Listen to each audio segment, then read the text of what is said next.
You are faster than Stony today. Hi, Cat. How are you? How is your day going? How is the stream going? I was lurking for a bit. Oh, lurking, but yeah. I was in there.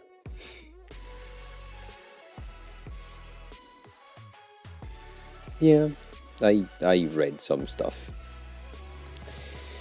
I hope it's fine. I hope everything goes okay at some point. Right? You know, the usual.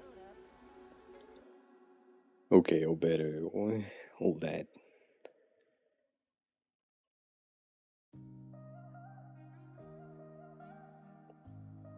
I do still be dead though. uh, that's a good thing. That is a good thing. Feels, hi, long time no see. How are you? How have you been? That's cool. That means that we might have some vid mount stuff to take a look at. Ah, interesting. How have you been? Feels. Tell me, hi, welcome on in. I do be blurry, indeed, indeed.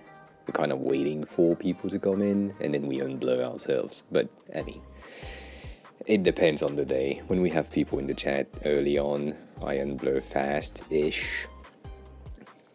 Ish. If not, yeah, I don't.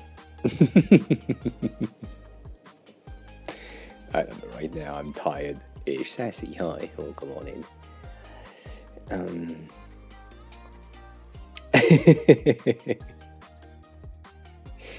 I mean, we do unblur ourselves, right?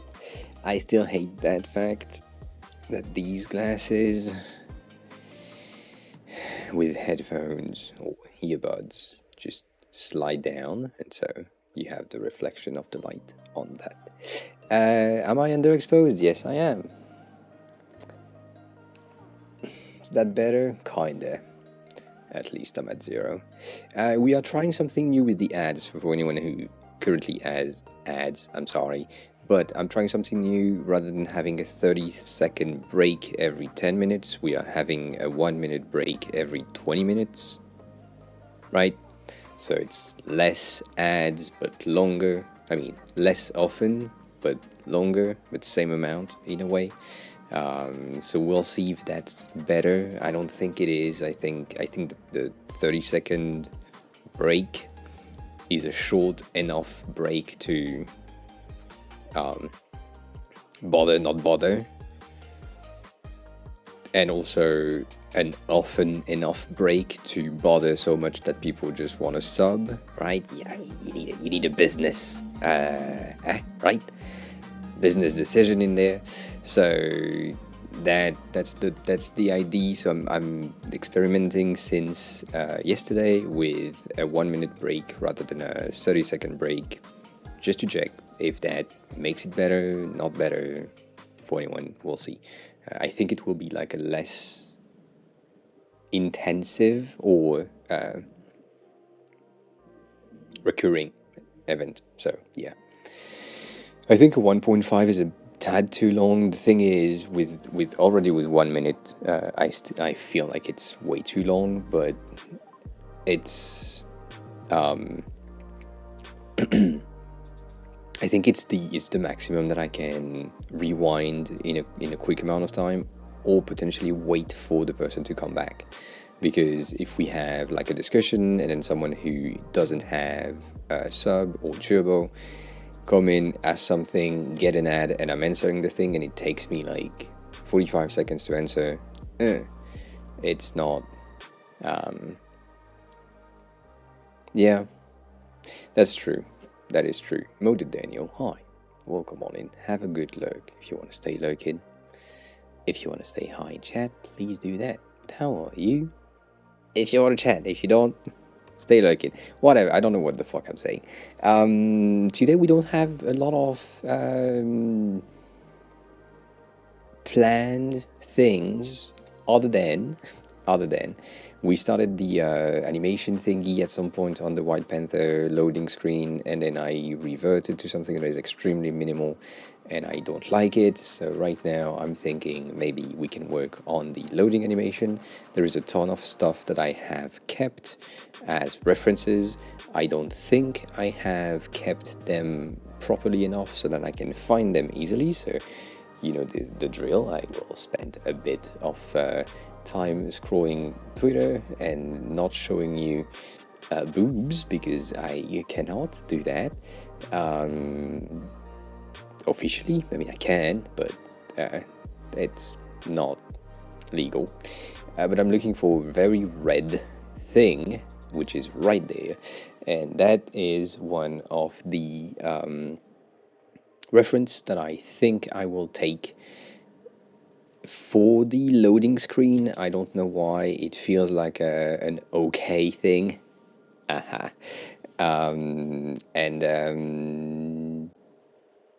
Right. For the White Panther thing, so the idea will be to figure out how to get that looping, scrolling animation going, and then I don't know if I will do that drop effect. It's fun, but I don't know if I like it enough. Right? Nana, hi. Welcome on in. How have you been? It's been a while. How was your day? How's everything? All the questions. It's been a while, but yeah, that's the inspiration that I think I kind of want to have. Just the top section with the effect right here, and then fade out to that. That's the main idea. I'm still kind of unsure of the feasibility of that, but it should be okay in a way. So we'll see what we can do. And then, because Phil's here, I'm thinking about taking a look at the vidmount file, because right, that's means there have been some upgrade in there. So we might, Phil, if you're okay with that, we can do that. So I'm not in Japan right now. However, I'm going back on Sunday. So yeah. Japan was fun. It was just 3 months this time. Next time, so on Sunday, it's going back for 3 weeks. This shorter amount of time, and yeah, it's fun. It's a good thing. I mean, shit happens. You probably missed it. My partner, I mean ex now, and I have broken up, and so we are not together anymore, which is shit that happens. There have been reasons that I haven't disclosed because not really interesting, but yeah. And yeah, I'm still coming back. I won't see her this time, I guess.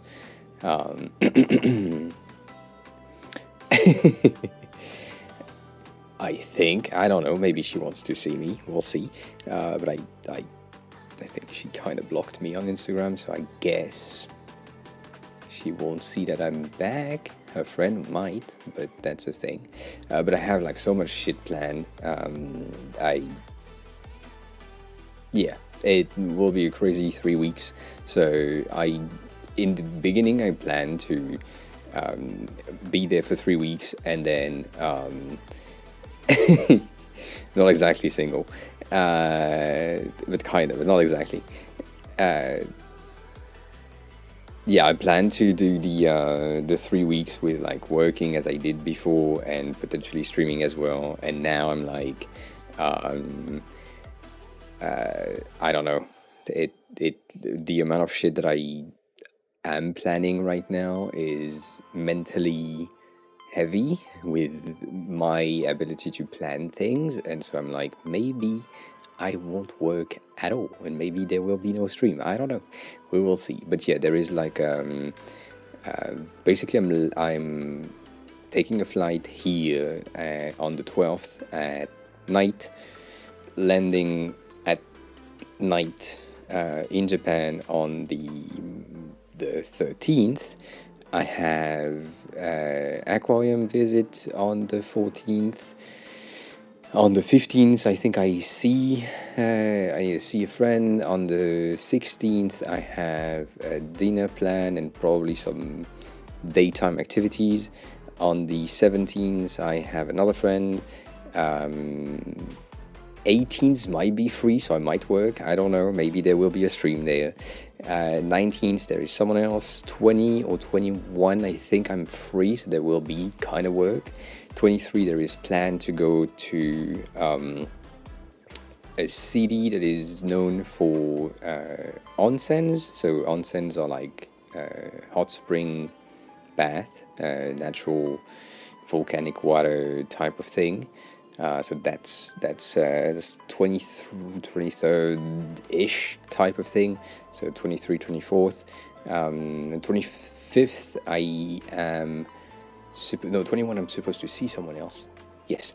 25th, I don't know yet. There is nothing planned, but there is someone else that I need to find a slot with.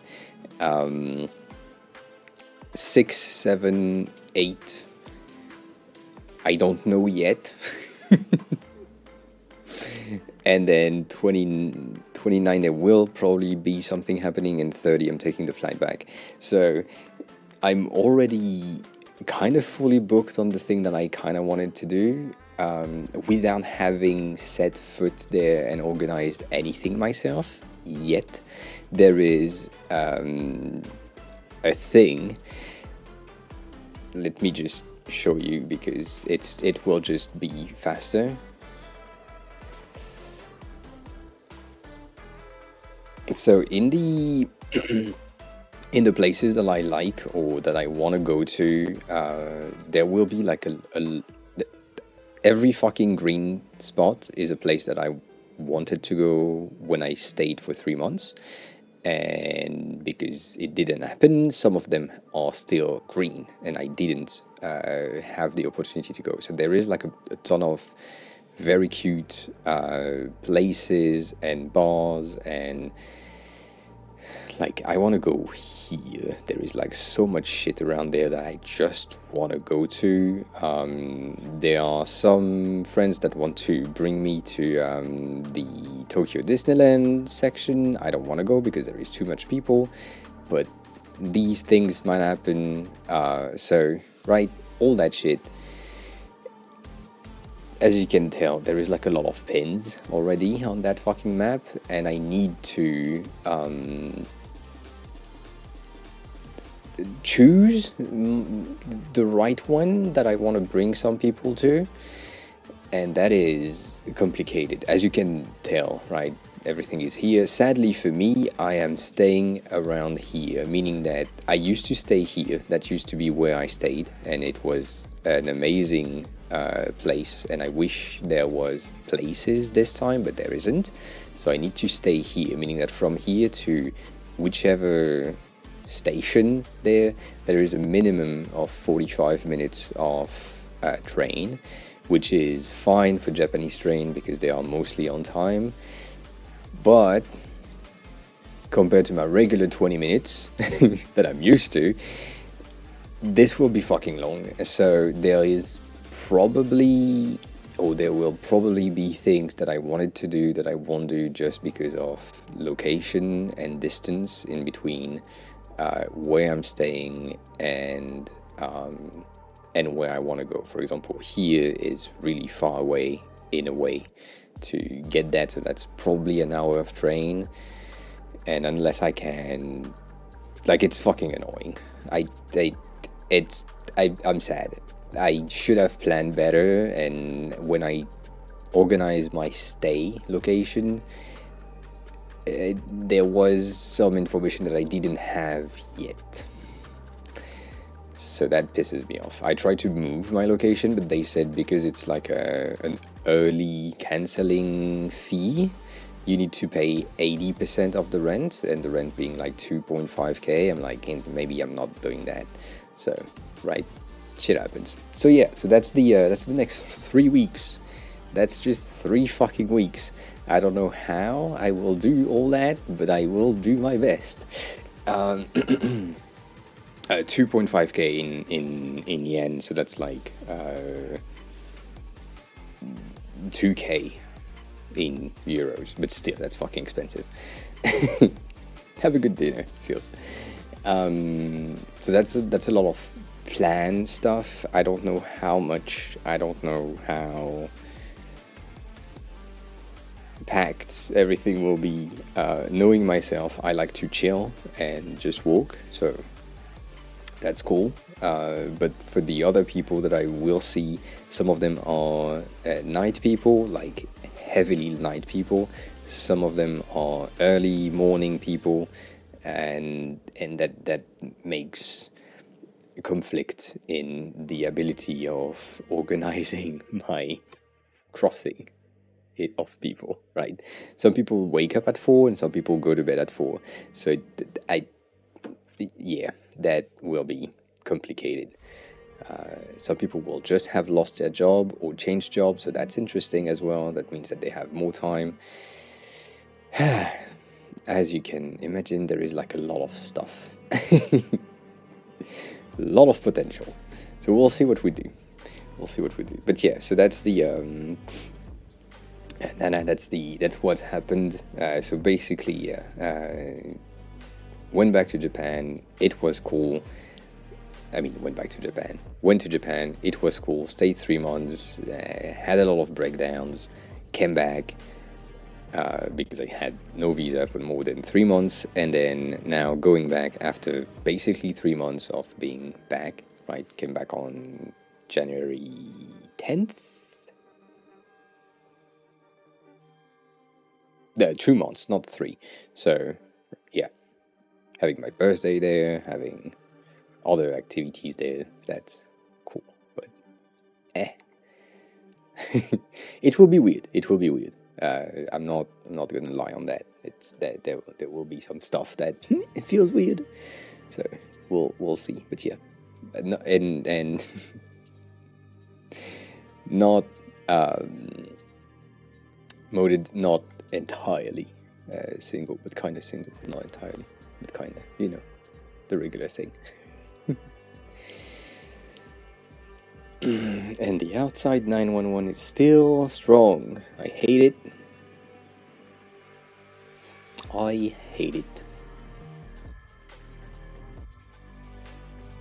But yeah, how have you been, Nana? You said something that I read.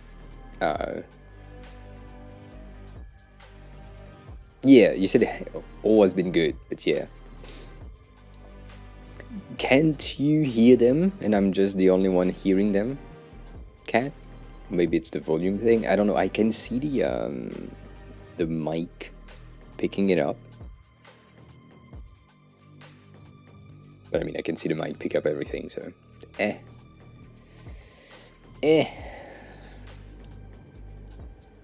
Anywho. Let's not do that. No, it's not that loud, but for people who have headphones, they can hear shit. Right? That's the base. So that will be, and I'm thinking probably we need a loop. I think we need a looping animation for something. So let's do 8 frames on this one. I will duplicate this just as a test because we kind of see that shit. I'm still dying.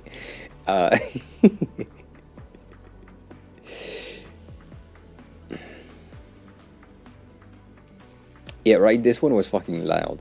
So yeah. Going strong, big roadmap this year's, yeah, same thing here. I was this close on taking action on some shit this morning. That was fun. I hoped, and then nothing happened. It was so sad. Moved since December, and then moved again. That's a lot of moving. I feel you in a way. Did I click on the thing? No, I didn't. Did I Was I dumb? Yes. So it's a sliding up and a shrinking of the mask, right? And the beginning is expanding of the mask, moving up.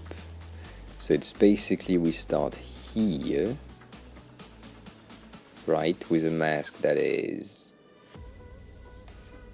basically here, I guess. And then we do that. Yes, we do that with expanding of the mask right up to here, and both of these needs to be clipping, and placed at the same point, and then we do a third one that needs to go more in, that move up, and mask need to go back there, right? That's the I guess that's the idea. I don't know, feels like an option.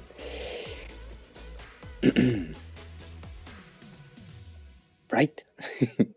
So let's do a quick ass prototype for this one, with that going here, that going here, and then that going back here, and this one being a flow start.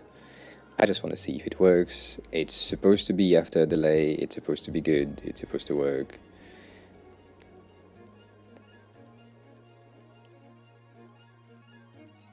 Right, that's kind of the spot in a way. I think there is not enough delay in between, but that's kind of the idea. And I have a feeling that the transitions that we are using right now, which are after a delay with a gentle bounce, I think if it's a linear transition, that might be better in terms of making it more of a looping animation, making sure that it's easy to loop, right?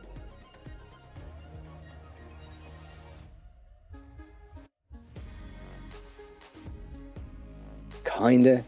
And then from here, what we need to have is the other states of each one in each state, right?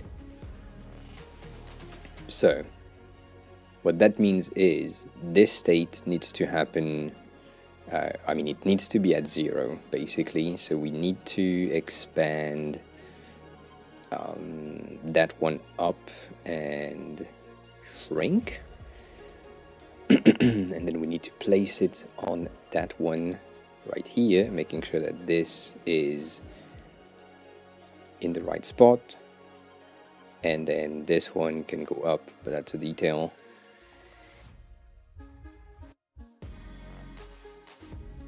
Right here, and then last point.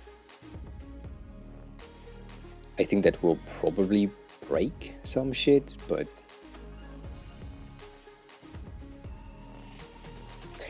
yeah, exactly, because they have the same name. So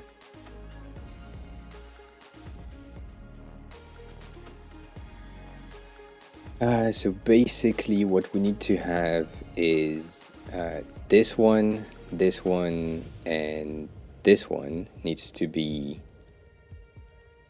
one, need to have the same name. This one and this one are 2. And then this, I didn't put it there.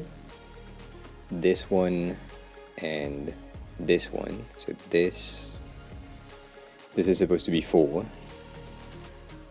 And this one is supposed to be 3. I guess. There is a teeny tiny amount of that transition that work, right? The first 2 have a bit of a thing that kind of works. There is a fade that I don't understand, but we have a starting base. That's something. I think there is an issue here, as in I need to expand this one, which is number 2. Oh no. Did I make a mistake on this one? I did. No, this one is 3. This one is 3, right? It should be 2. I don't fucking know at this point.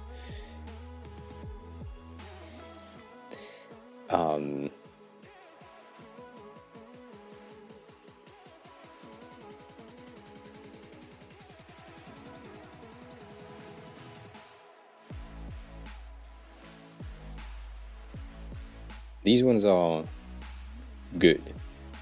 Then we expand, we go for this, followed by this. This is supposed to be 2. Right. This is still 1, this is still 1. Okay, good. And then here, this is 3. That is supposed to go there. So if I rename this one 2, this is a lot of naming convention that needs to happen to make sure that it works, and that the thing, there is like an issue in the naming right here, 100%. So if I do that,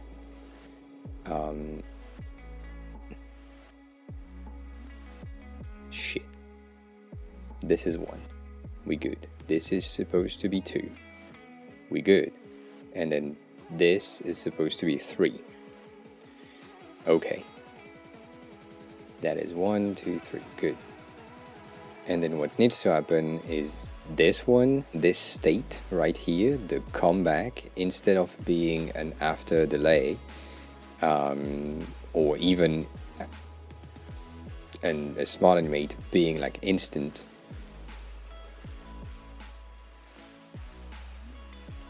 is something moving back. So that means that I made a mistake in some of the naming.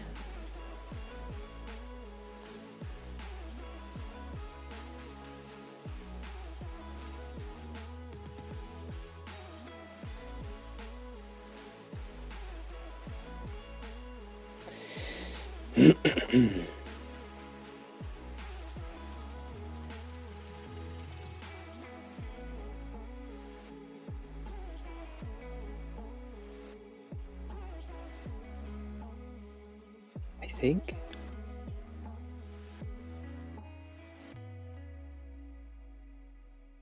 Yeah. All right, we have a base. I have a good design review. We have a base. We have a lot of spacing at the bottom, but I think that's a start. It seems to me like the transitions are a tad bit fast, so I will bump them again. After a delay, 800, I guess. I just hope that these don't... Yeah, that's okay. Let me...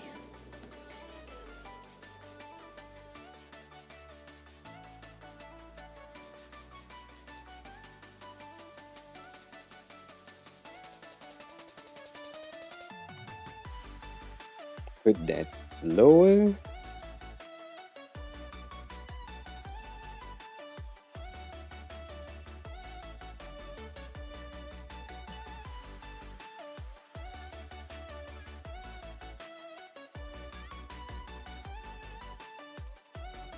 Yeah.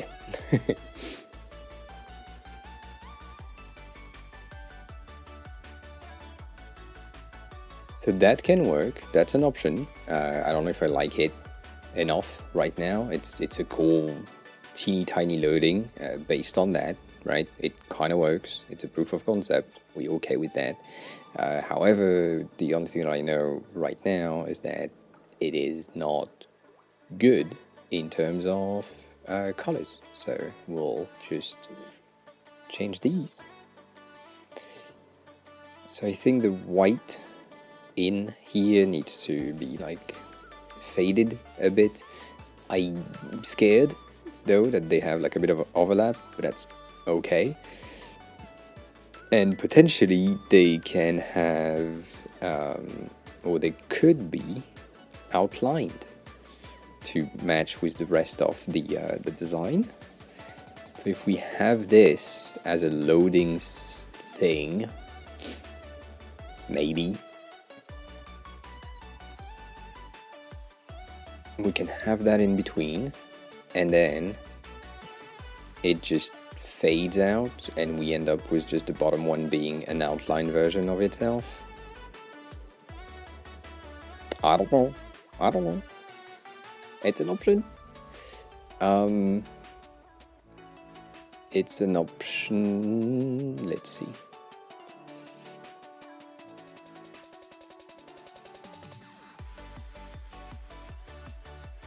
Let's put that here. Let's put that there. Let's make that transition go here. And then we have that looping animation.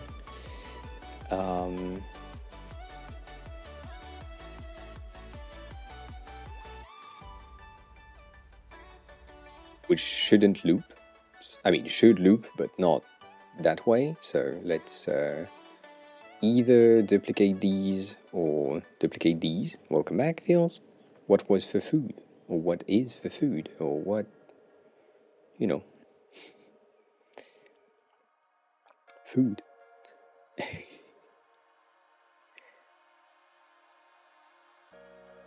get rid of that. Let's see that animation here. Start this one. It doesn't work. Cool. Why? Because it's not after delay? Because it needs to refresh? Why? I don't know. Okay. I mean, if you like it. Why don't you want to work? Let's get rid of that, I guess.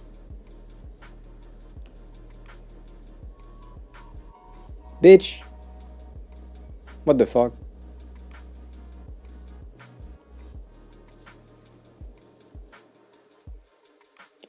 Can I do that?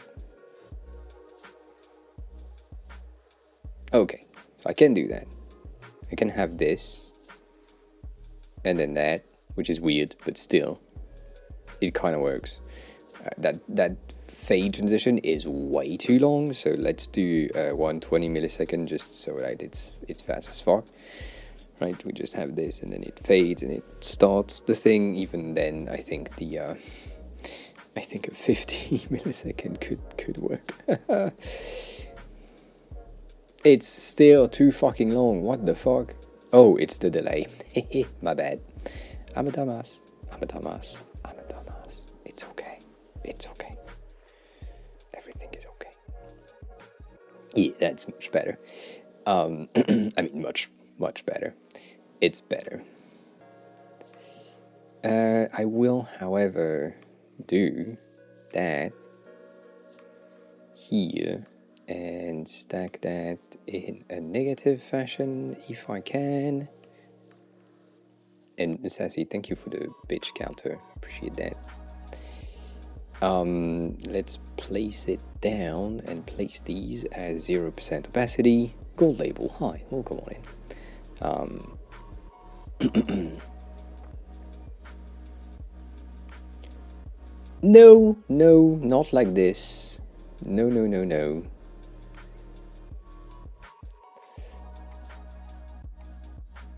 Oh, that's why, yes. Dumbass. That's now a bit fast. How are you? How was your day? Let's do a 420 in a transition, right? Because we can. It's a bit smoother and it's fine. And then we get that transition going. We are good. How many rolls do we want? I think 2 rolls could be okay. So let's extend that thing again. so that we can take these three, duplicate them to be here.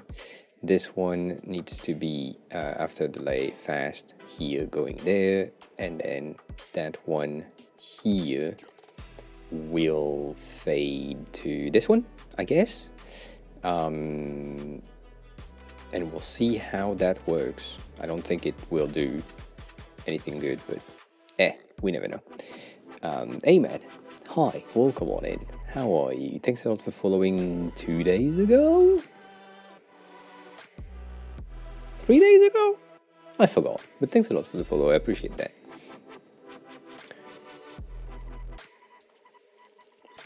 Some ways ago, but I hope you're good. I kind of want to know how you found the stream. Let's see. So we have a clean, simple transition, first roll, second roll. Ooh, that is a... That was a strong instant transition. That is not what we wanted. I mean, it's fine. But 1 roll, 2 roll, string. Yeah, that's okay. That's an okay transition. It's not the best, but I can't.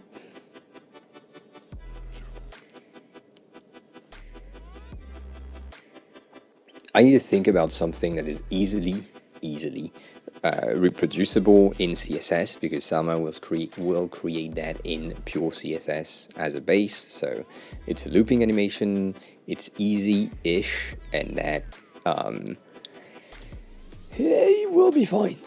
We'll be fine, right? Appreciate that. Appreciate the find on Sakei stream.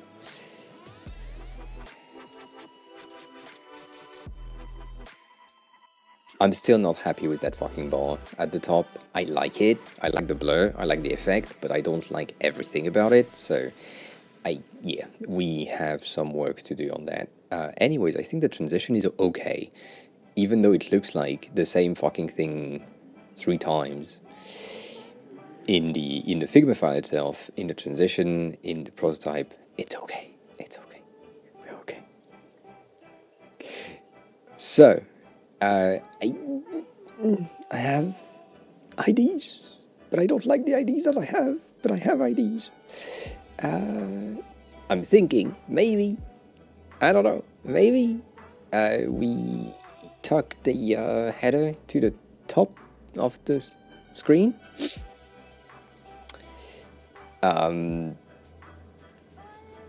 As something like this. And so we had 56. Does that work? 56 divided by 2? Yeah, it does. I'm unsure. Absolutely unsure. Really, truly thinking that it's not a good idea. Robin Spy, hi, welcome on in. But yeah, it's getting this effect at the top that is just like getting like a tab, and that lock the content with the blur effect on everything.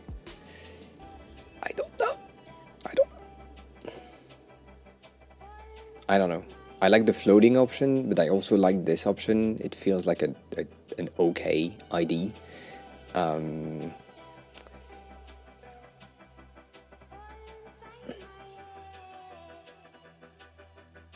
It's not as visible, so I don't even know why I'm bothering myself with that. Bothering? Yeah.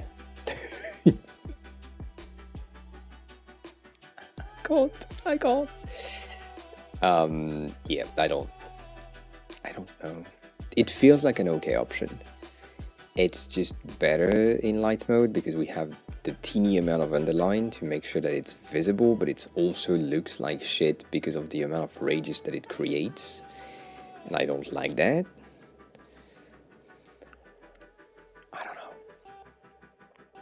I don't know. That header is annoying. It's either that or I do like a full width thing without radius, and it's a flat bar, like regular flat bar. In which case, it's just boring, and I don't know if I want that. So I think if I just reset that. Right, a floating bar is okay. It's just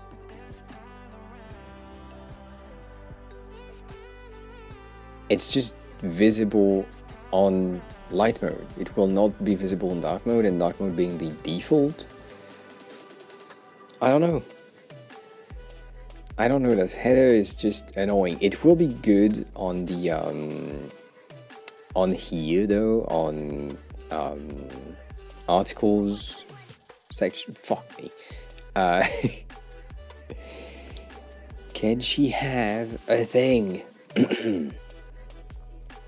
I can see articles. I can't. I think it's in blog. Yeah. Right here, you will kind of have the floating thing. I don't think dark mode is superior on this particular project. I think the light mode is cleaner, and it makes a good use of color. I mean, I did a good job on the paint thing. I do like the dark mode better. Thank you for the dark mode on stream. But it feels less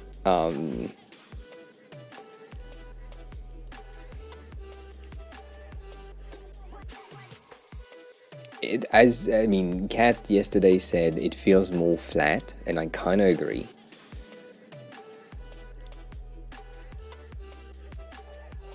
Whereas here we have a bit more texture in a way. It's a bit more subtle transitions here and there, so I don't really know. You didn't say dumb shit. No, that wasn't the case. It does feel more flat in dark. It makes a lot of sense because we don't have shadows in dark mode, right? The shadows cannot be seen, so they are still there, but they are not visible enough because we went for way darker dark. So, not best, but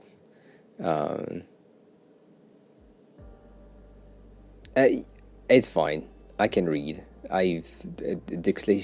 Dyslexia brain is okay with foreign letters foreign words. I get that. It's fine. It's fine.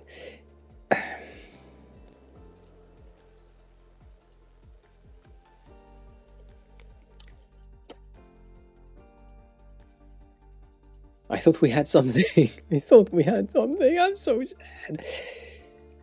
My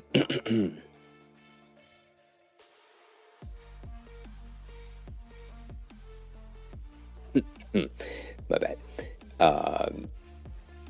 So let me place that at the top. Add 16 here and 20 on this one, I guess. And then a bit more at the top. Should I put like 16 then to place it properly? Maybe, and maybe 8 at the bottom. That's a fat ass header, but that's okay. Let's try that out. So now it's a full width, full band regular header. I don't like it as much, but that tie the entire header together, and that shall potentially be easier for the mobile design. So I'm thinking it could. It has a bit of an issue on that thing, but that's fun. I don't know what that is, but yeah. It's simple. I don't know.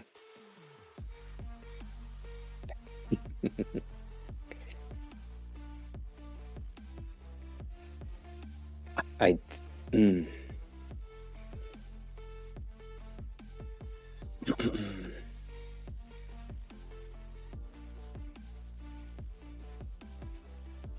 it feels too boring. It feels too regular of a header. It feels like it's just the easy choice for a header and a website that has or should have personalities and a bit of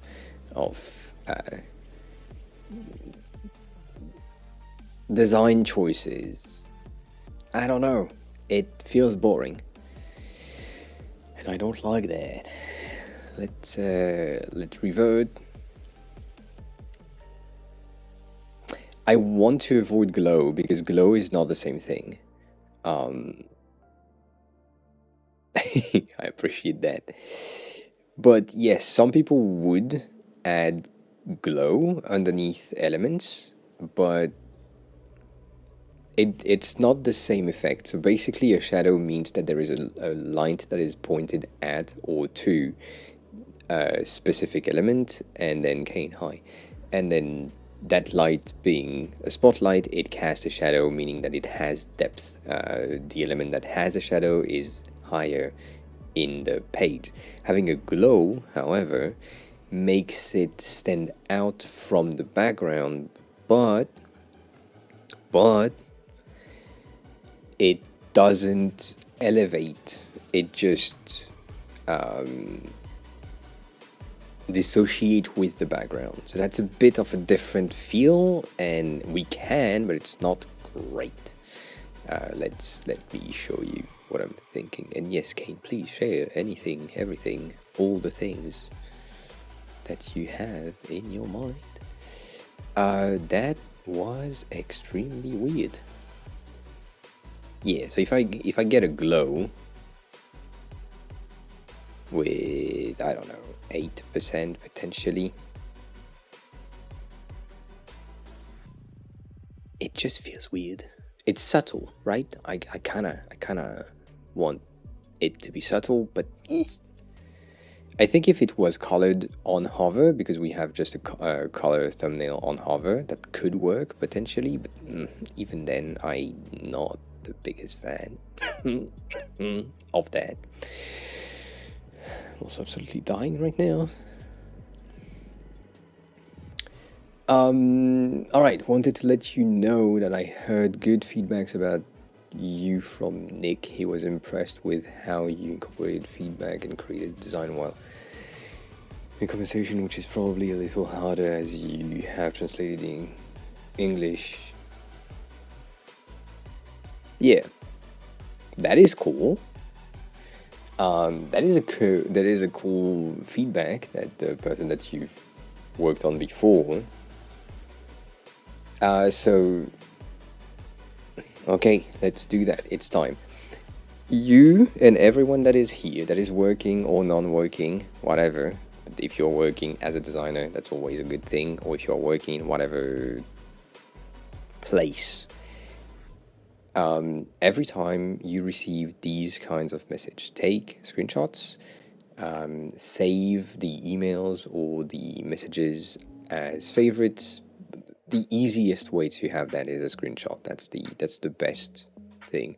But save them in a folder, put them somewhere, and then you can use that as leverage for future salary raise or interviews with other companies.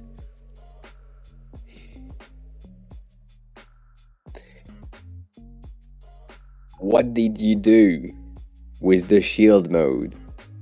It's okay. What the fuck?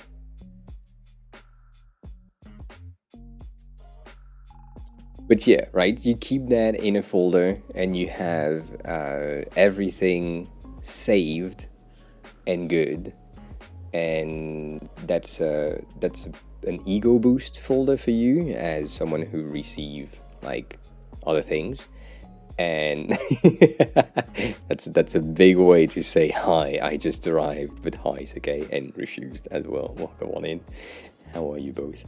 And yeah, keep them, have something. I have like a message from Fra as screenshotted, Fra Ashley, because she sent me such wonderful messages in chat from the stream. I think I have some messages from Seke as well somewhere hidden. But yeah, these things, I kept them, I keep them as references, and it is cool to keep that memory, and also to have the ability to come back to it and say, oh, what did they say? Oh yeah, they said that. Am I still doing this? Am I better now? So yeah, we agree with that. I don't know, I just saw the fucking shield mode go in and it was so weird. I'm still a little sick. Yeah, still kind of dead. Shit happens. I mean, also these medicine things are just... I mean, shield mode is good. It's usually a one-click enable when you have a hate raid, right? You can just clear chat, put things in emote only so you don't have spammed message. It's good, but I mean, I wouldn't... I mean, you never know, right? But I don't think I would be a target for a hate raid. And if it's the case, what the fuck they gonna do? I don't know. So, nah, it's always weird. Yeah, you are more prone to hate raid, cat, in a way, of things that I don't really have. But yeah,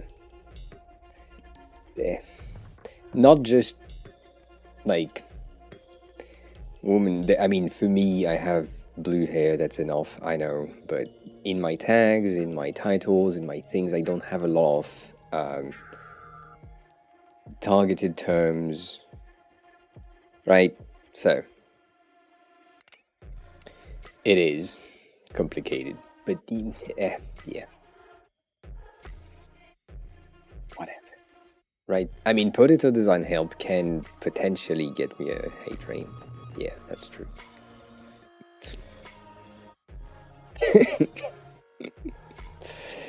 Yeah.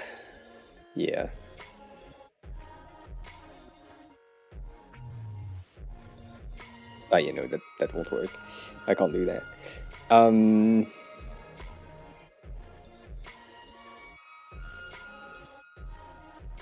People are just great, just amazing.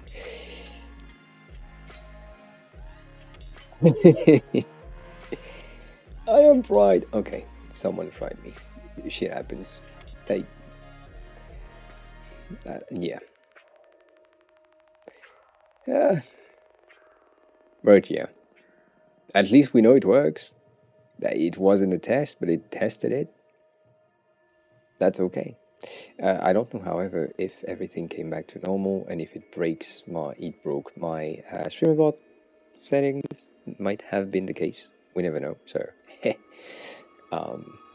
let me check. I'm okay. Good. Good.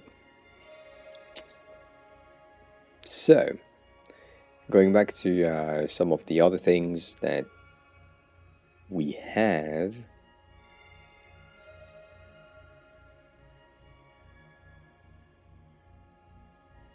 What happened if?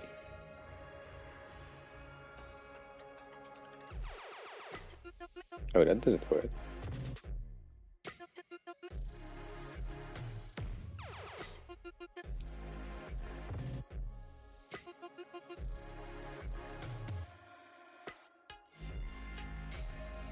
Oh, why?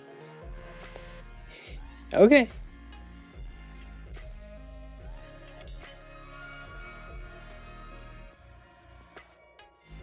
Did I remove the potato redeems? I think it doesn't work anymore. That's the thing. I can't turn into a potato. Oh, I can. Um, I haven't checked the font. No, if you have a link, please share. Does the Tato? I mean, the Tato didn't work, so that's why I disabled it. But if it's now working, what is that? Platform, checkpoint redeem. Potatoes. Yeah. We should have potatoes back.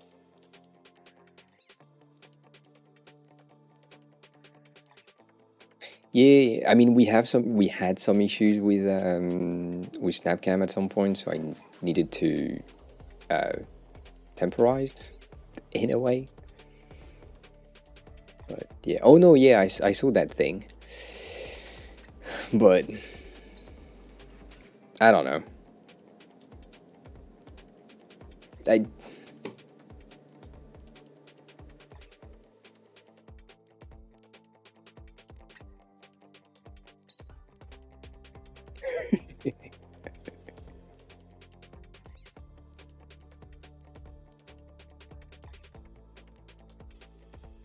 yeah, I get it. Inter is a new Montserrat. Yes, 100%. That is true. It has been for a bit now. I think for the past year and a half or 2 years, it has been like okay, it's overused and people are sick of it. But I mean, the other options that I have right now, like we are on WorkSong because WorkSong is working for Salma specifically. It's more of a dev related fonts in a way, but it's still not the greatest. And like she's been using it for a long time, so she want to go away from it in a way. But yeah, we have like a lot of weights. But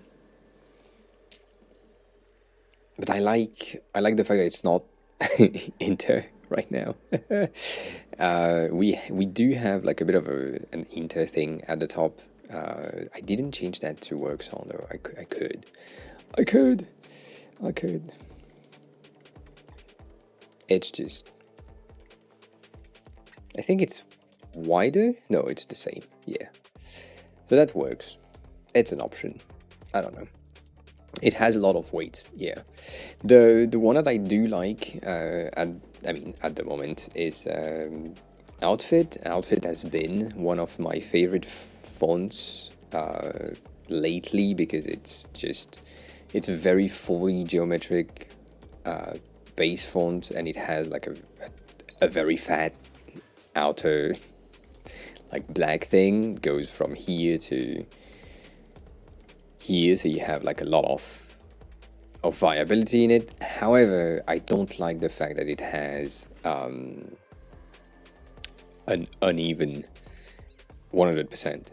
So when you put the thing at 100%, you are not exactly centered in the font, and so that is not good for like creating a button, for example. Like let's say you just want a button on that, and you make that, I don't know.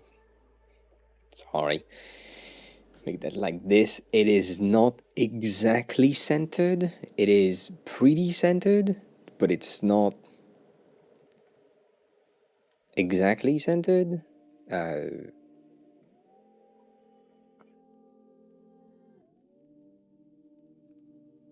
Like it's a 1 pixel offset, and it pisses me off every time.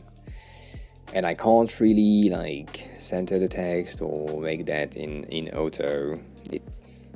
It's just worse. So it pisses me off.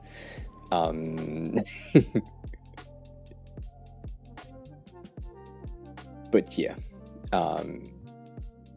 that's one of the good thing with Montserrat, because Montserrat is like just fucking centered. It works. But yeah, it's just it yeah.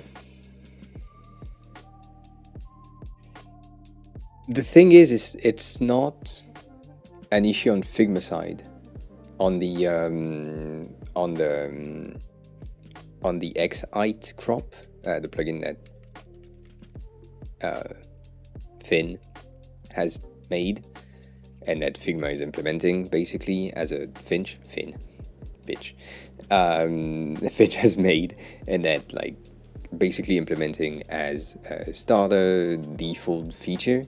The thing that I don't like about it is that if I crop the fucking fonts,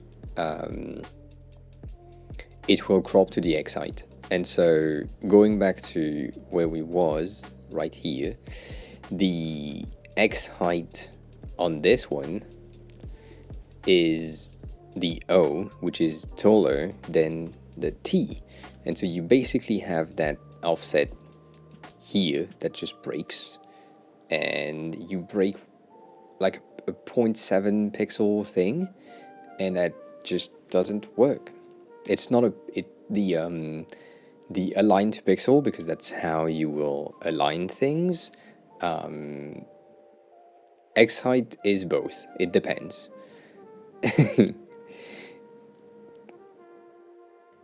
I mean, you can call it the X height on cap height and X height here, but whatever. It's the fucking same thing.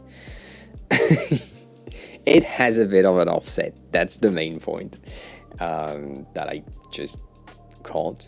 And like if I went to enter here, it's worse. So it's just yeah. So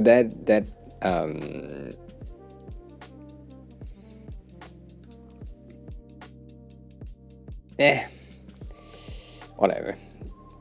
That line height crop thingy it will be cool. I'm not against it. I know that the implementation in the dev side will be fucking annoying, and unless we have the exact same feature in CSS or in HTML, then there will be a lot of issues in implementation, and buttons will not look centered anyways. I mean, button doesn't look centered anyways because devs most of the time don't like implement the thing properly in terms of line height. We've had, in my company, we've had a ticket that has been recurring by the boss of the company. Basically every testing session that we've done, the boss said there is a bit of an issue with reading, everything seems crammed.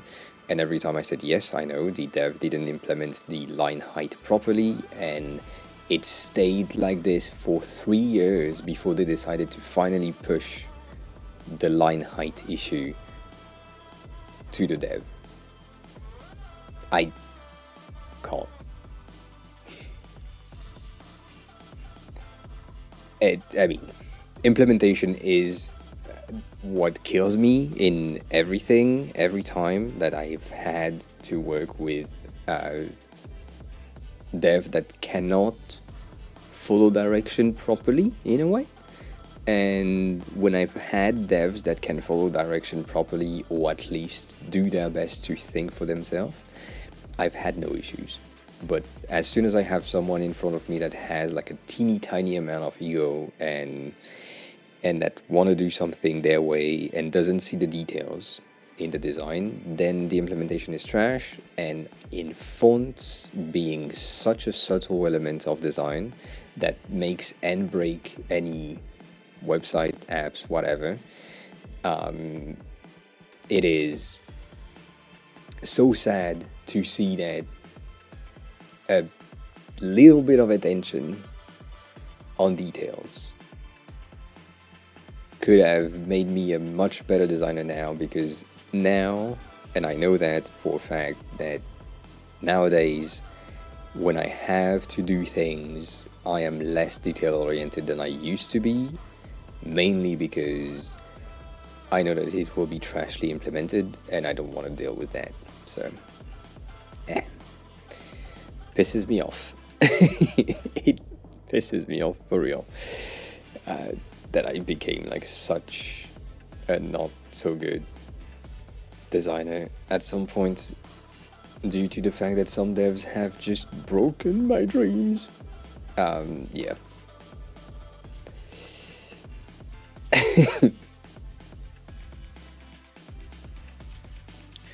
It's not exactly true, but it's kind of true.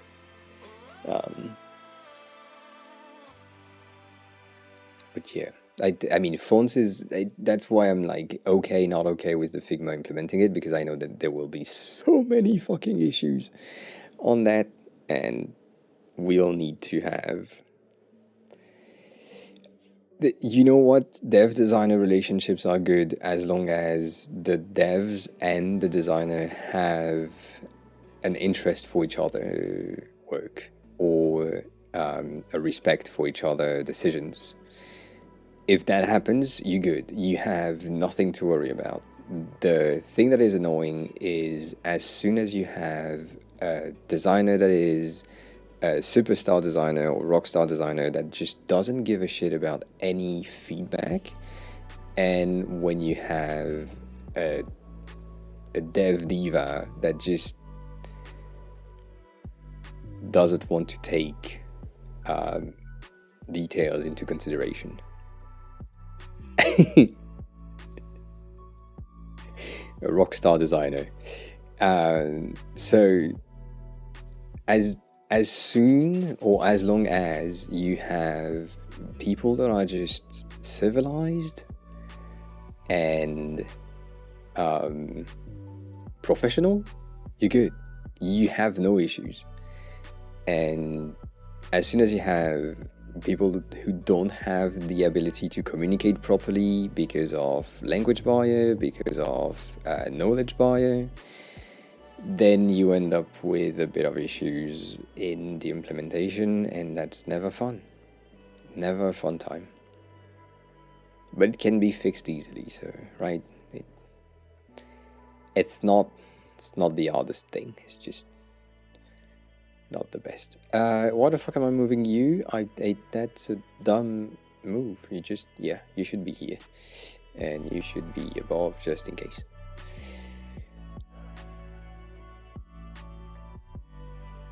I'm just stacking my components right there just to have stuff organized-ish.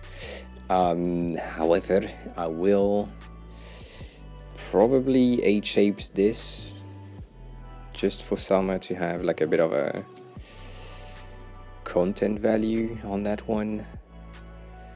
What do we have? So we have the background. Do I have property that don't have names? Yes, I have property 1, which is bad, and property 4. So let's change that.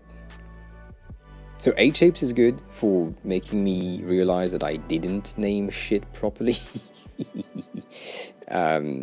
Very, very impressive of them to make me notice. So I'm guessing it is somewhere in a property. Which one is property 1 and property 4? What the fuck? Sorry. Need to do that again.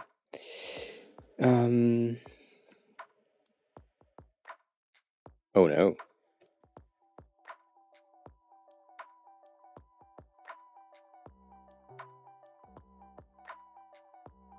On the theme? Really?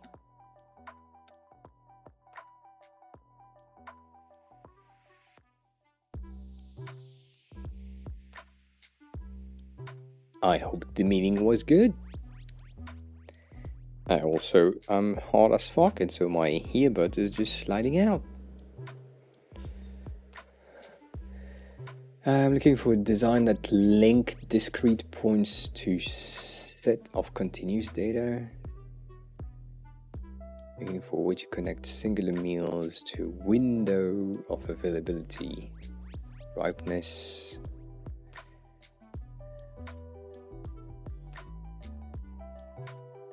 Oh, that is a very specific.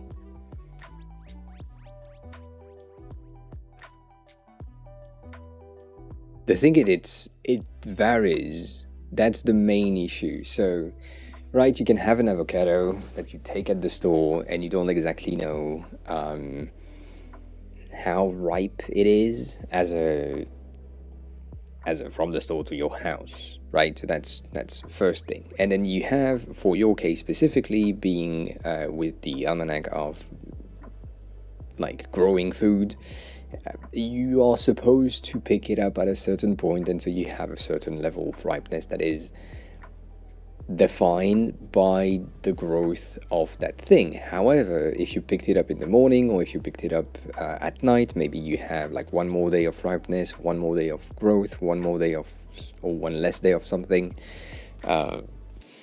And the window is such a flexible thing, right? It's a time value that is depending. Let's say tomato, because tomato, whatever, is the easiest one to take. You take two tomatoes, one of them will be ripe, the other one won't, and then you put them on the counter, and if one of them receives more light during the day, it will ripen more. If it doesn't, it will ripen less. Maybe one of them you put them in the fridge, one of them on the counter. So that window of availability seems like a bit of a doozy, right? It's a bit of a complicated one because of the nature of the data, which cannot be quantified properly because it's perishable goods. So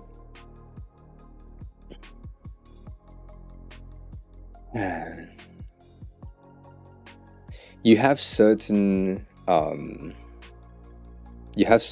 fruits and veggies that have color coding on their own, which is good, and you can use that as a ripeness level. So let's say you have a banana, right? It's a color range. It's green, and then it's extremely green, and then it goes to yellow, and then it goes to bright yellow, and then it goes to Dalmatian, and then it goes to brown, and again it's black, and then it's dead. So you have that range that you can easily recreate a range of ripeness, in which case you can potentially, when you receive the banana, you can with a slider decide which color it's at right now, and then let's say you need two color input by the user to say, well, that in between that like start off yellow to start off patched brown ish, it's a riped okay thing, but right, you can have that gradient as you just said, but it works for banana, it will work for the avocado technically inside, but outside more complicated. And it's a bit of a more I have so many things in my head that comes to mind. Let me check.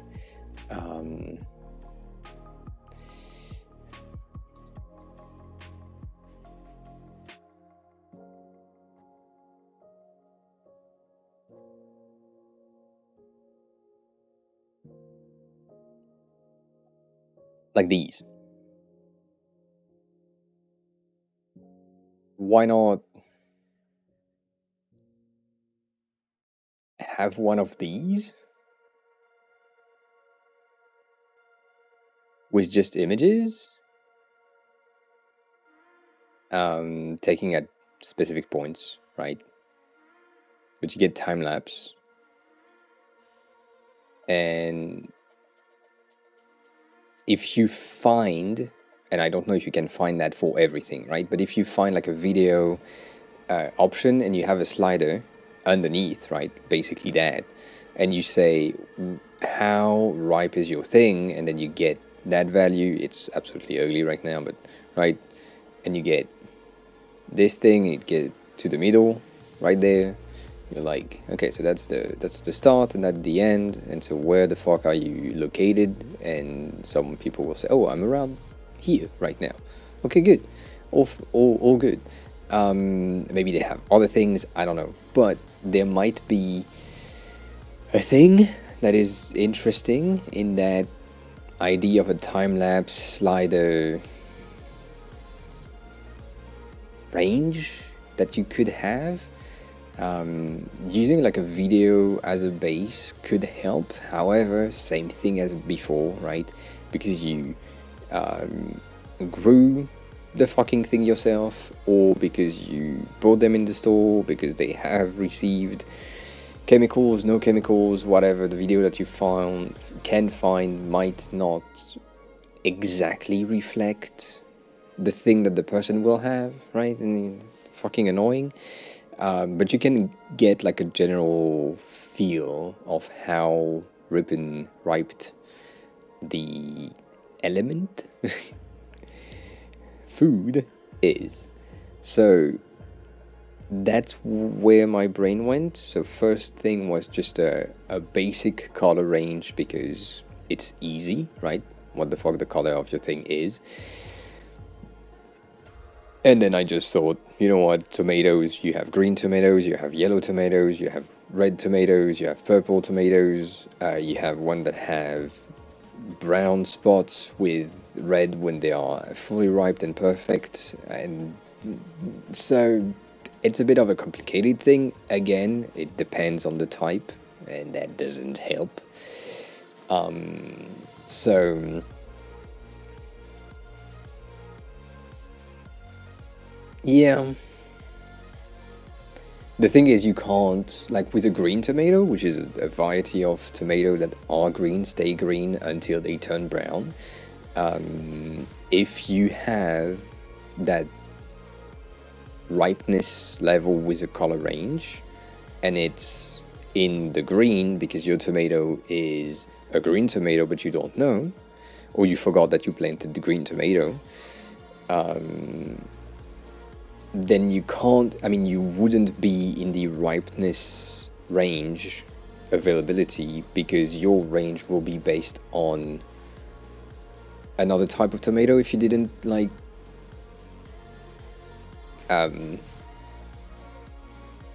pick the right type when you decided, right? I know that your product is full of all the varieties of all the fruits and veggies, so you should be good because you are supposed to plant them yourself.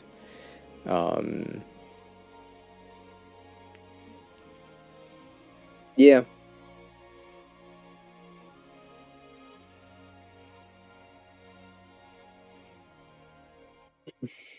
I mean, if you, because you have like a lot of variety of things inside of that, I'm thinking maybe it will work with just a range. I am still unsure though.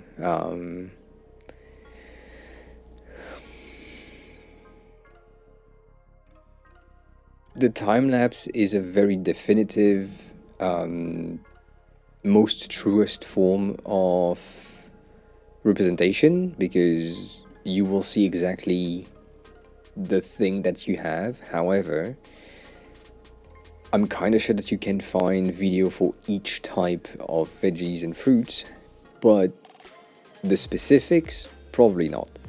So right, looking for a time lapse of a green tomato ripeness process, more of a hard thing. But yeah, I guess if in the tips or in the recommendation section of how to plant and how to harvest your veggies, you get some yeah.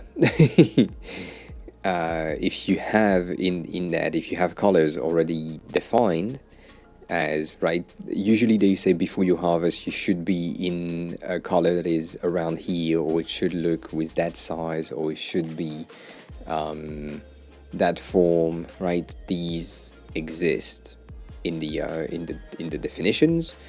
So if that's the case, if you have access to that data in the explanation, then you should easily get that range, that color range.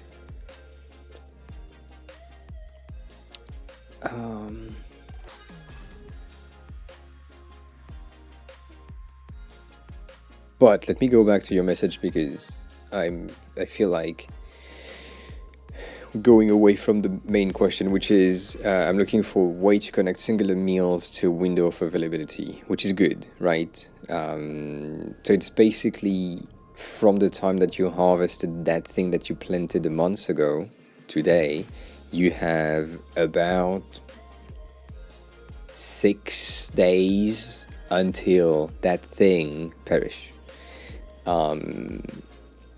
Right, so that's the timeline. And then you also have the acts of making sure that the thing that you harvested don't perish as quickly, as in, if you have fruits, you put them into water mason jar and you're good for a week. You can freeze some of the thing that you have, and that helps, right? So I guess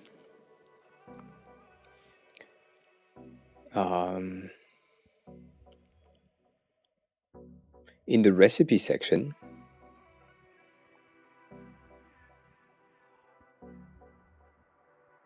there is so much shit that can happen. That let's be clear. Basically, in the recipe section, you need to have an inventory thing that is linked to what you have planted. So if you if you use the app since the beginning of your garden, and you have referenced and reported on the app the fact that you have planted all these shit at these times, all that, you should get on the recipe an inventory of what is available at that time, as in available soon, available in your fridge, to be eaten soon because it's perish tomorrow, and all that. So that you need an inventory at the top of that recipe section, with classified by ripeness. So the thing that you need to eat now are first, and then the thing that are okay in the middle, and the thing that will come soon, right, could be in there. But that's a lot of work, that's a lot of matching, and it could work, but I don't know.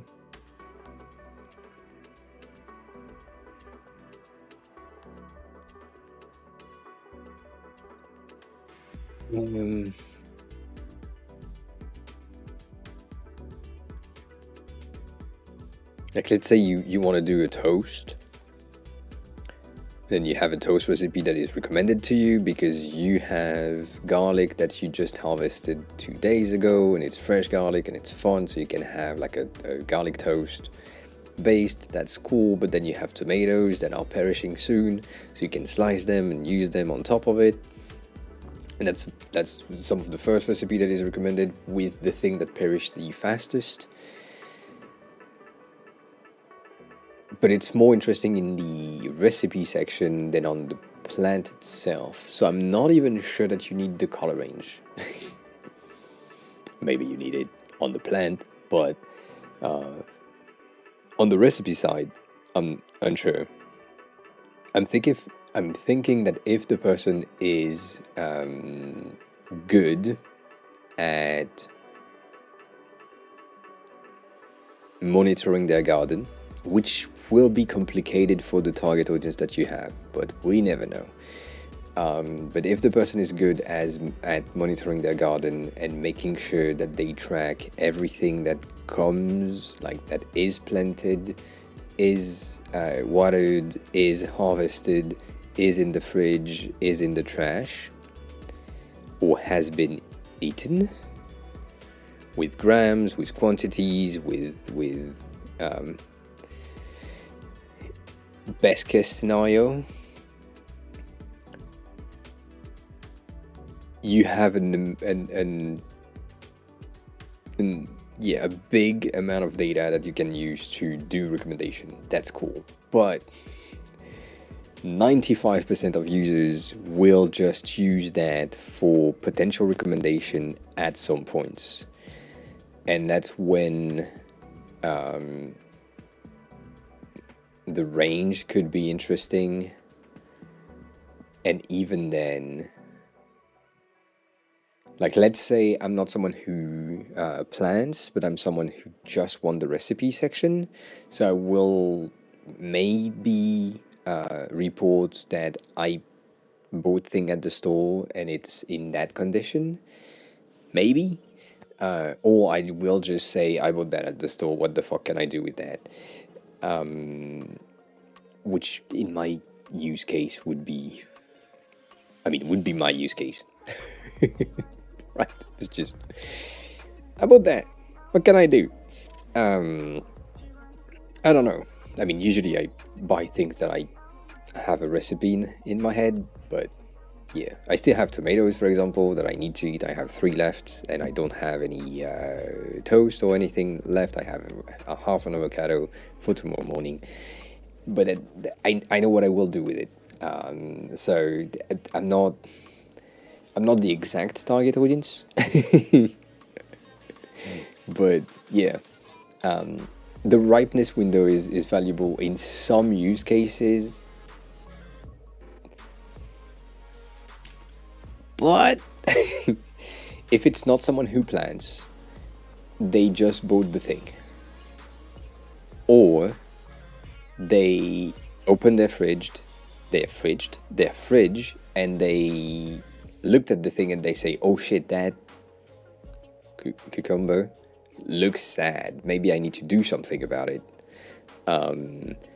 And that case, the video time-lapse would be the best option because you can just range through and say, oh yeah, it looks like shit, it looks like this. So that's close to the end of the availability window.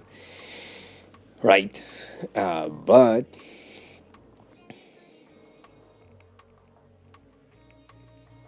I don't see the use case of colors, but I'm also very much of a visual person that needs like visual cues, because I've seen so many zucchini being so good on the outside and then you cut into it and it's fucking black. Right? I've seen bananas that have turned brown and then inside is absolutely white and everything is fine. And I don't know, it's just the skin that changed. Some avocados that were like bright green and black inside. So the color things might be a bit complicated. I mean, specifically for avocado, right? Because the skin doesn't really change color while it get more ripe. I mean, it does, but not exactly. It depends on the type. It's more of a texture thing of, if I squish it in my hand and my finger can go through, it's probably dead, but if I can't, it's probably not good yet. So and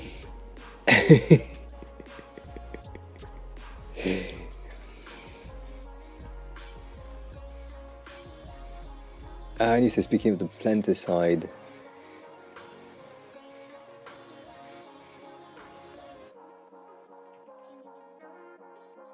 yeah,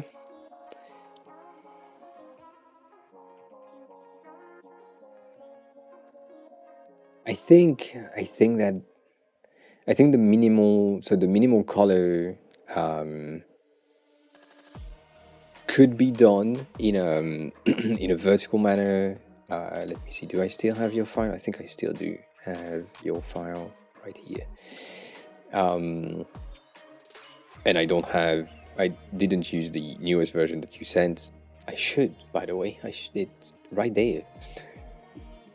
Why not use it? You sent it. You sent the thing. I can do that.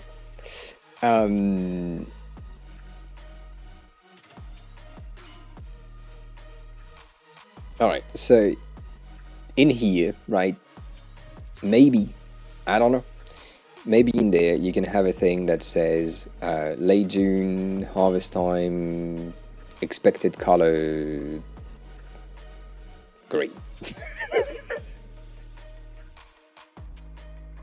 Shit. Right, expected color, green. Later, April, expected color, probably brown because it's seeds. Right around here. I mean, broccoli seeds, if I remember correctly, they are bright gray and more on the greenish side, like around here.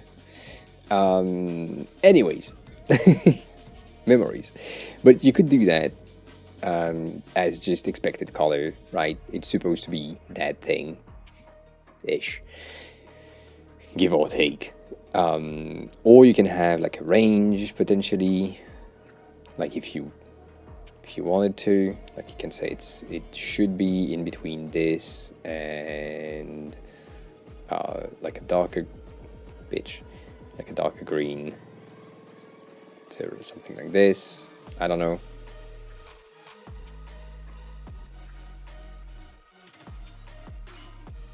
Right, it's there. That's the range that you kind of have, right? That harvesting time, but that's for broccoli. Broccoli is like fucking green, anyways. I can't. Right. I think you stay toward the gradient, and also making sure that your gradient is like chunks, easier scanning chunks. One of the main issues that you will have here is I don't even know if I can do that.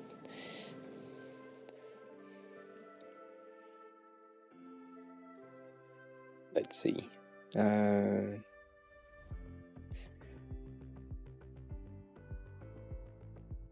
Oh, that's new. Right.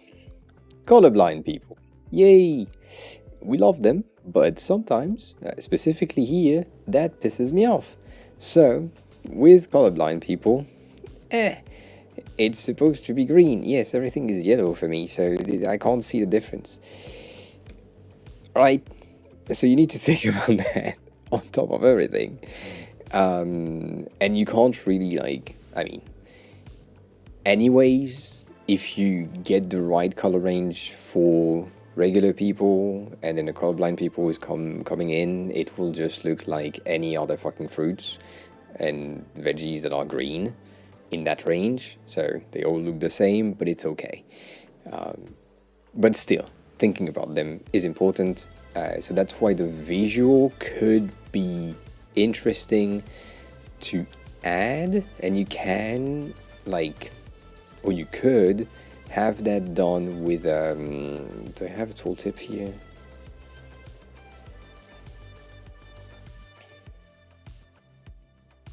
You could have, like, I don't know, supporting text thingy, and let's say you have an arrow at the bottom left, right there, and then on hover of that thing, you get that. Damn it. Let me see, can I? No! Can I ratio? One of you? Yeah, I can. 16 by 9, base, fill, no underline. Right, let's say you have one of these, and then you get the video preview in here, for some reason.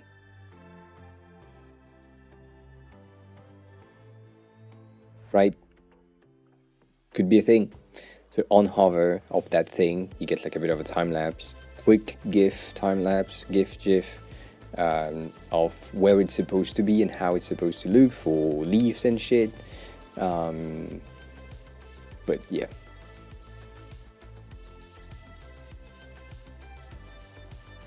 Yeah.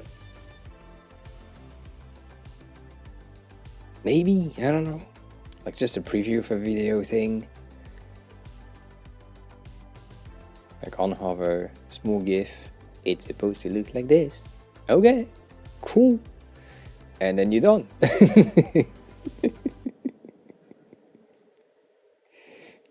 Right?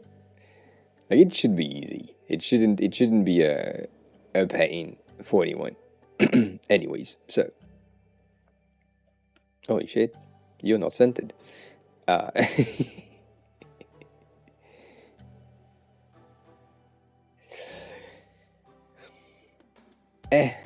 so that's an ID. You will have issues with, as I said earlier, and as I mean, we talked about it, but with varieties, with weird ass colors, and with shell, or at least harder outer shell flesh veggies like pumpkins or some types of smaller zucchinis, like the round one, have a bit of a hard time to show that they are done, and they are like, they keep their shape, and then you take the head and it's like, it's dead. Okay. You also have the I mean, yeah, the avocados. I was thinking about passion fruit for some reason, because it looks good when it's shiny, but then it needs to be like wrinkly to be good tasting, but you want to take them before because they look better, but they are not in the thing. However, the shell doesn't change color that much. It is green, and then it turn into a purple-ish, and then it stay in that purple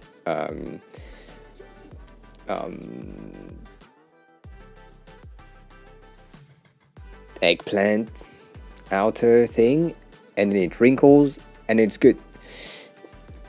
So yeah, I mean, if you can plant passion fruit, you're in a good situation already. So that usually don't happens, but we never know. We never know who might use your thing. So thinking about the use cases, right? Of I have some weird ass people that plants passion fruits. Okay, that happens. So I'm really thinking hedge cases right there to make sure that I can think about things that I wouldn't think about otherwise. Like, how the fuck do you know that your potatoes are done? Because they are fucking underground. And they all have the fucking same color. Underground.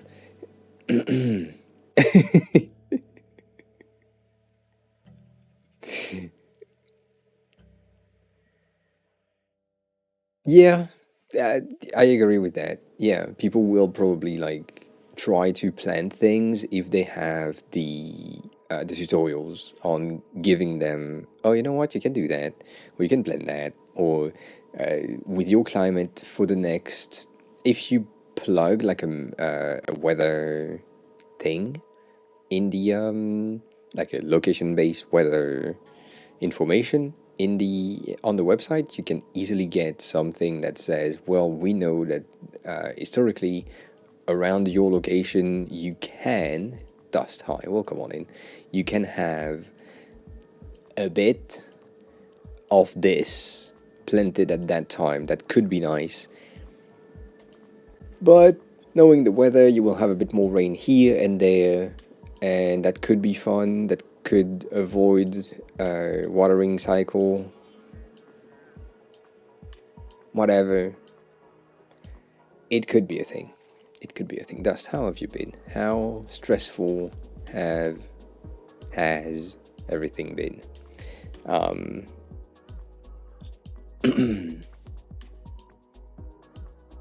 Yeah.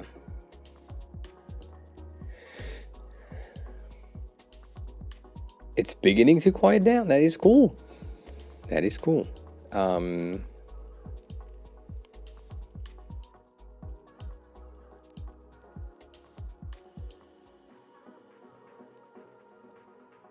Yeah, it's a bit of a weird. You prefaced the question properly, right? You said, "I have a weird one for you," and you're right. It is. Yes, but I like it. It's a fun thinking process for me of getting into an app that I wouldn't use personally, because I live in a flat and planting things in here might not survive, specifically in that time of year where weirdly enough, my heat tolerance is higher because outside is cold, so I can sustain myself in a warmer climate, meaning that my heater is blasting. It's not high, but it's just blasting because the outside is cold and the heater is just like compensating, and so plant will just die. So yeah. So going back to the time frame, because that's the thing. Yeah, herbs is good, but it's also, I mean, basil will die in a week. Store-bought basil will die every time anyways. So but yeah, the time frame thingy, I think if you have like a recipe and you have like a thing that says based on your inventory you have planted this and that, this is ready, this is to be eaten, and this is ready in a week, but that could work. And I don't know.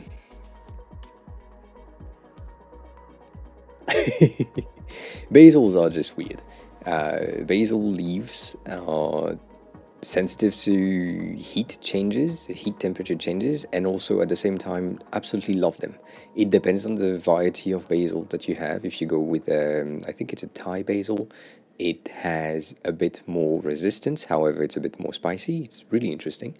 But if you go with the European basil, which is more classic, it's just the simple way of you walking past it and giving it a bit of hair, like a wind did. So that's basil. It just doesn't like temperature changes. So yeah, shit happens.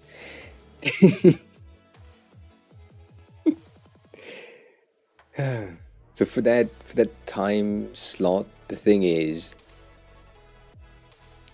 what comes in mind is like D&D character sheets. That's basically what comes to mind, of getting something that gives you a range, like an inventory. Can I find that? Oh, I'm scared about this. I can't show you this. Yeah, I was right. Too much boobs on Pinterest now.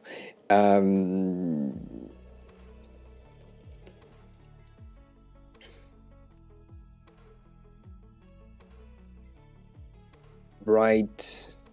I'm thinking I can show you this. This is fine. I mean, it should be. I'm a potato now. TD hi. Welcome on in. How are you?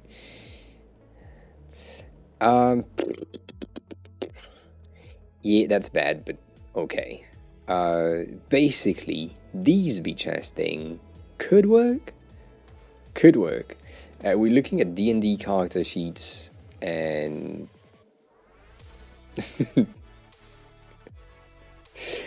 for a planting gardening app website ID. Anyways, the thing that I have in mind is just this, right? You get one of that, and you get one of these.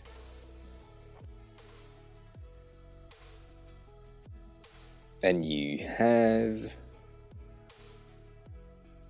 that thing being, let's do a tomato, because that's easy, I think.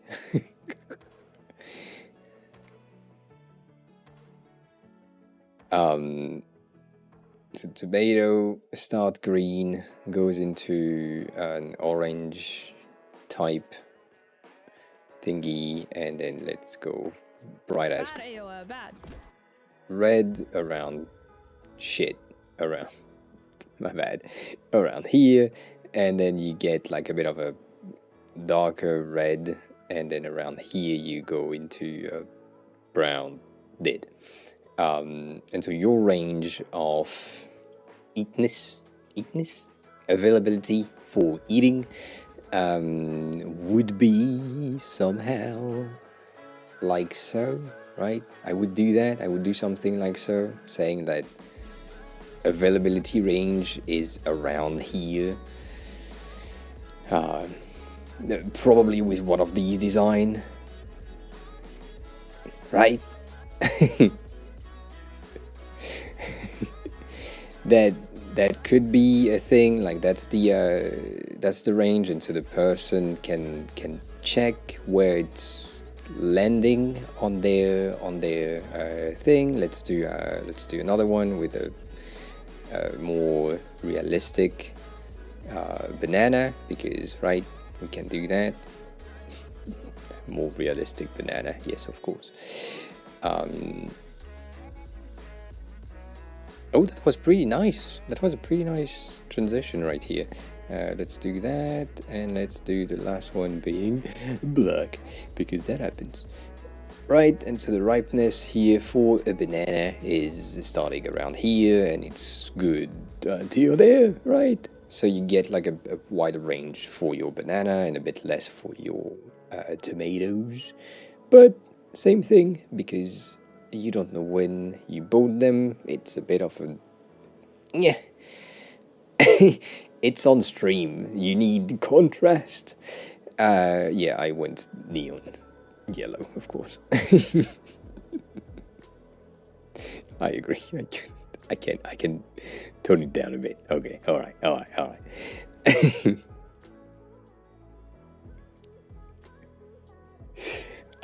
And I just received a message saying more boobs. Yes. I don't know if it's an I or an L, but mixates? Welcome on in. How are you? Who are you? How did you find the stream? Interesting first message. So, right, that is my ripeness level, being based on, depending on, like, holy shit, that's big. Tomato.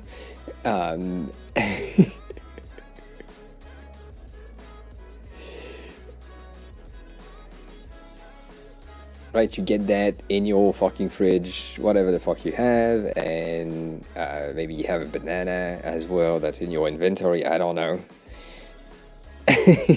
I don't know why it's in your inventory, but it is. And it's available, and it will work with the tomato banana toast recipe that you have in your thing, right?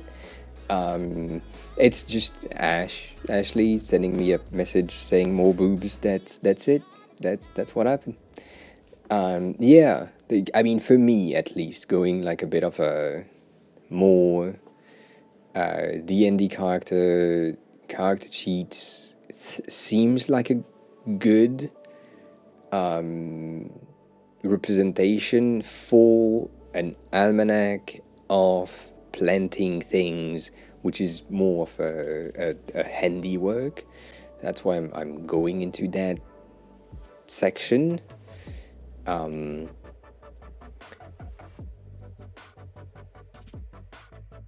and it can easily be a side thing on, like, as your inventory in a D&D campaign is like on the side from your main character sheets. You have your inventory sheets, and then you use things and they disappear, they come back in, you find new stuff, right? And so on a recipe section, I would have something similar where it's just populated by the thing that is in your fridge, or the thing that is in your garden at the moment, or the thing that you manually entered, whatever.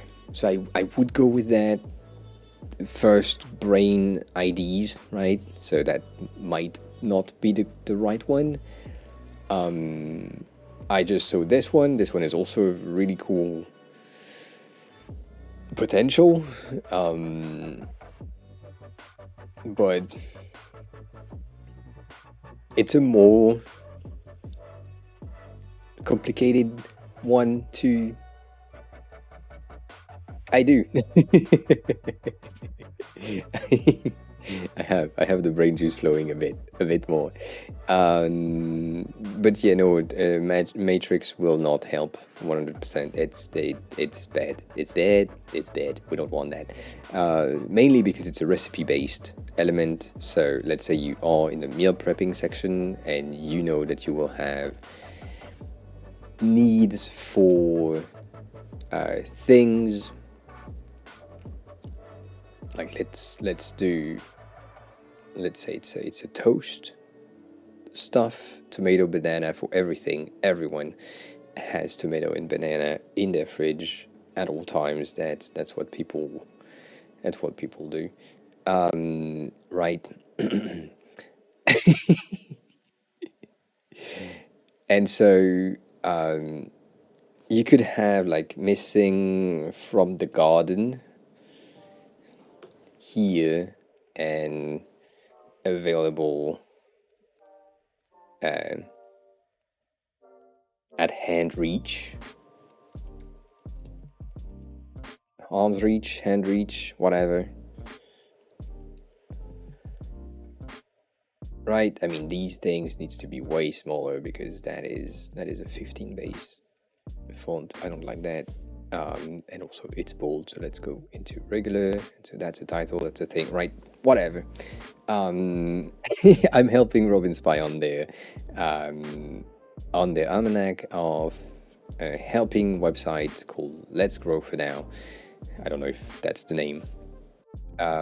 Where we have a bit of an issue on showcasing that you have planted something in your garden. It is about to be ripe. It is about to be ready for you to eat and consume.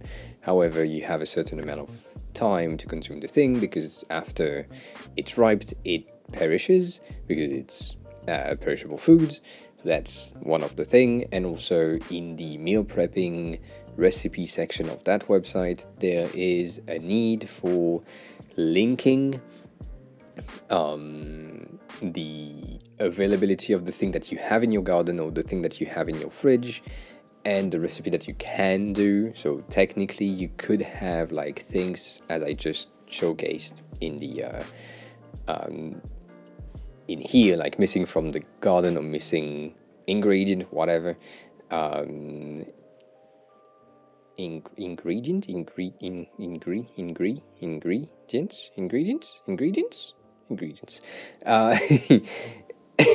Things that could be like, oh yeah, you're missing garlic, and your garlic thing is supposed or can be bought at the store, or you have cloves that you have planted a bit. It should be okay if you pull one out, but it's not good, right? So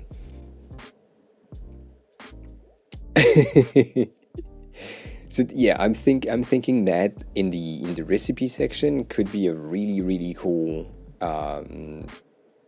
option. Like,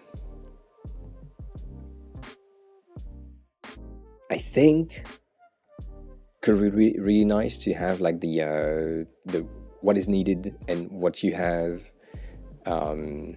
option. I'm thinking, do I still have this? I think I throw them away.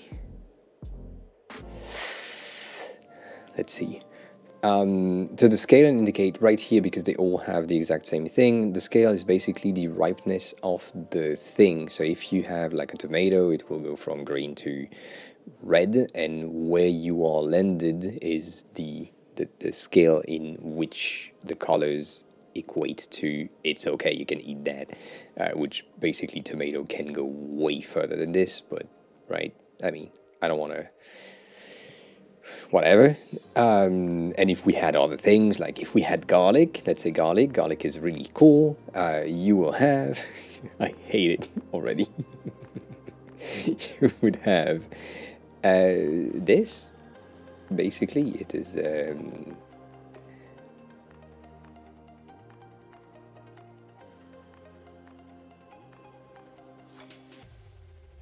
that's garlic. It starts kind of white with a bit of a yellowish thing, and sometimes it turns black, and that's it. And as long as it's dusty, you okay. So and yeah, right. So there are some benefits for that range, but there also are some non-benefits for some, as I said, fruits, herbs, vegetables, things that cannot be represented on or on the color of the outside, or the color of the outside, the outside color of the thing. But it's a great indicator for most elements in a garden. So yeah. Yeah.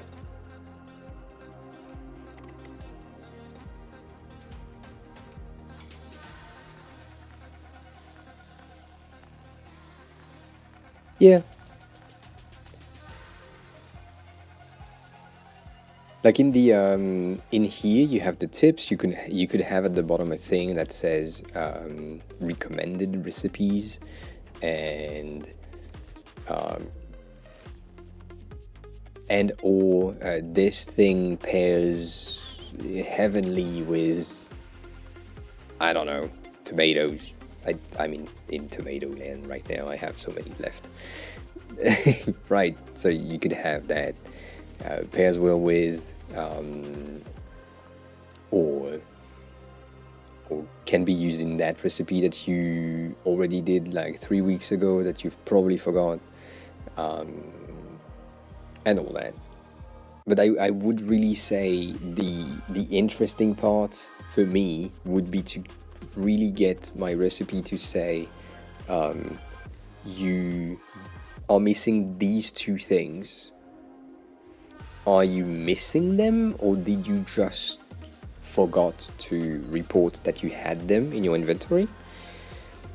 And this is not in season right now, or this is in season. It's probably available at the farmer's market or at the store or somewhere. So like a recommendation of potentially where to buy, because you can't plant it now. If you want a sandwich today, you can't do that. You can plant a tomato today and hope that it's magically grows. But yeah, getting the user to know that there is an option to buy the thing that they are missing, and so that they can do the recipe anyway. So that's the first thing. And then the second option is to give the user a potential substitute for that thing that can be acquired or that is already available. So let's say they don't have garlic because they didn't plant garlic, but they did plant shallots. And it's not exactly the same, but if you do like a very fine chopped shallots, then you can probably do something that is cool with that. So yeah, it is. And this Robin's Pie, I forgot how many you said you would have in there, but there is like a lot already. So yeah. A lot of data, a lot of things that needs to needs to be paired together and analyzed, and yeah, it's a lot of work. It's a lot of work, but yeah, like substitute is a good idea, I think. Availability around you might be a bit creepy for some people, so might not be good to implement that. And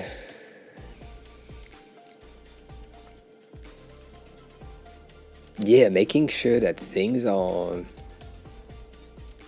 working together and that your inventory is or has the thing that you need them to have. Yeah.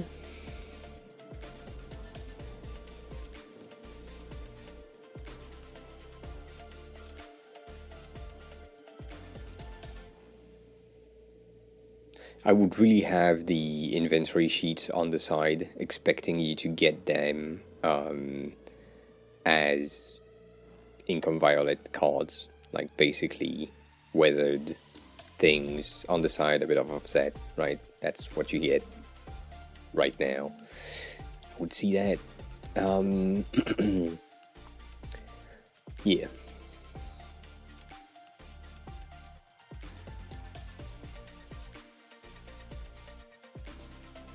Yeah.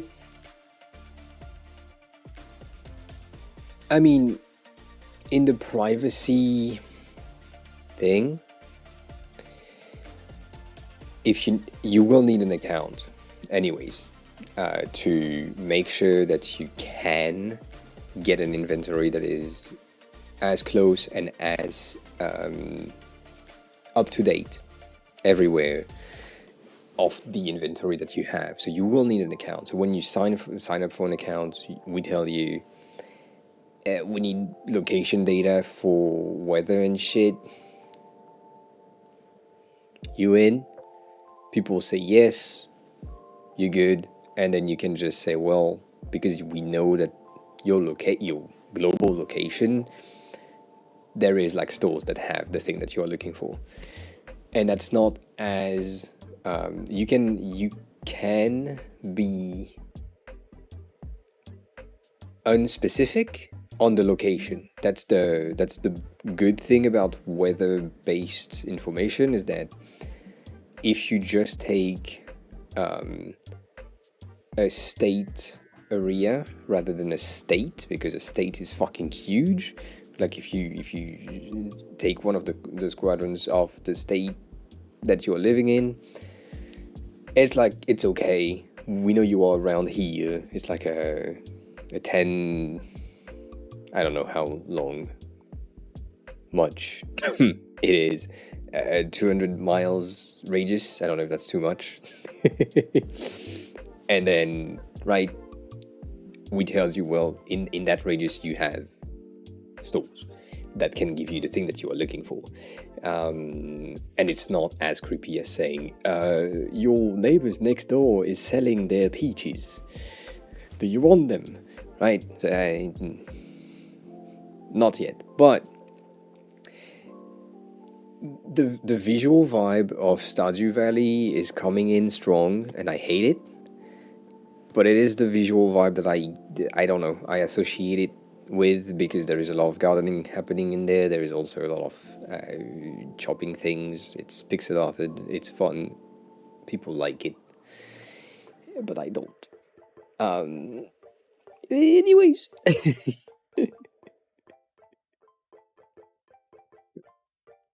You can 100% go into very paper design thing. As I said before, like you could go with this. I would love if the website was with that design. That would be amazing. CSS wise, you will cry. It will be fine. Loading time, awful, but it looks amazing.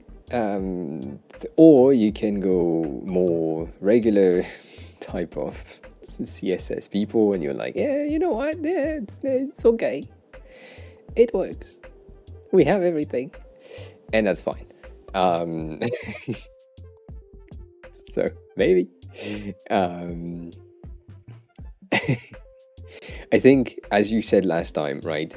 The MVP, proof of concept, making sure that everything works. The least design it can be, the better. The most minimal it will be, the easiest it will be for you to implement, as we talked about implementation earlier, and how making sure that everything is implemented properly with a ton of design details is the hardest thing that you can have.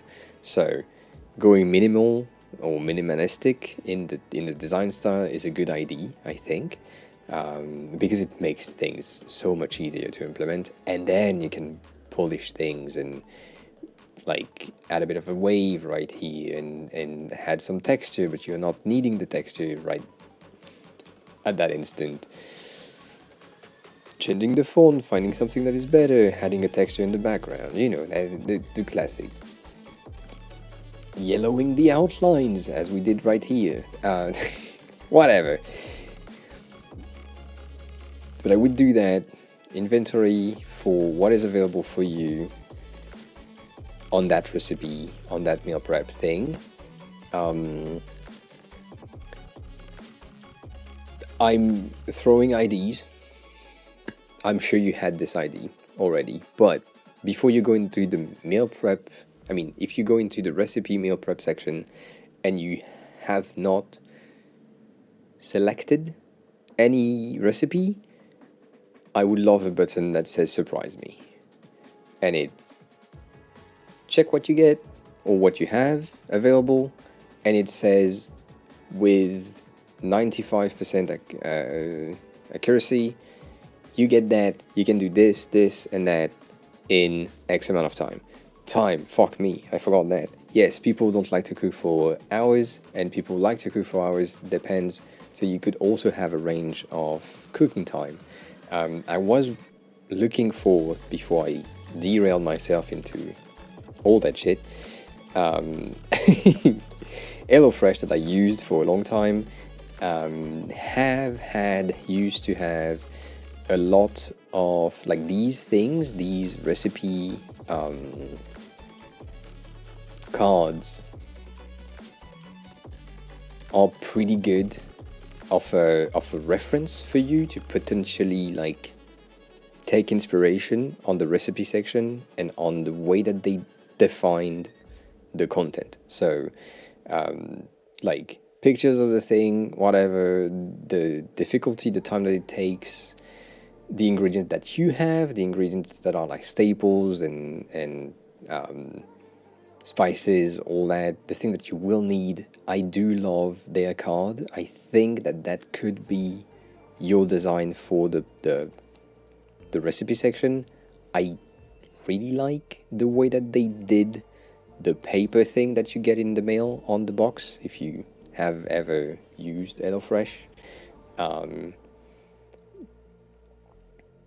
have never seen that one. Let me check that.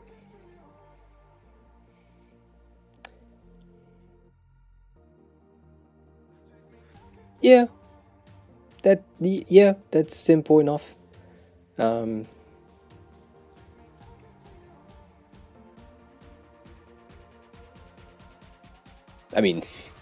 simple enough. That sounds weird. No, it's good.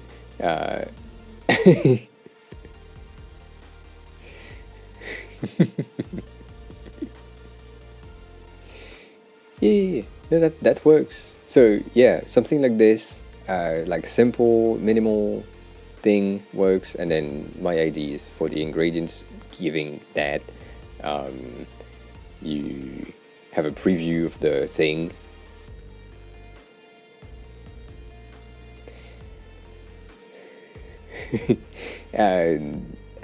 Do you have the the Figma beta software enabled? It's okay. I forgot if you are in that or not.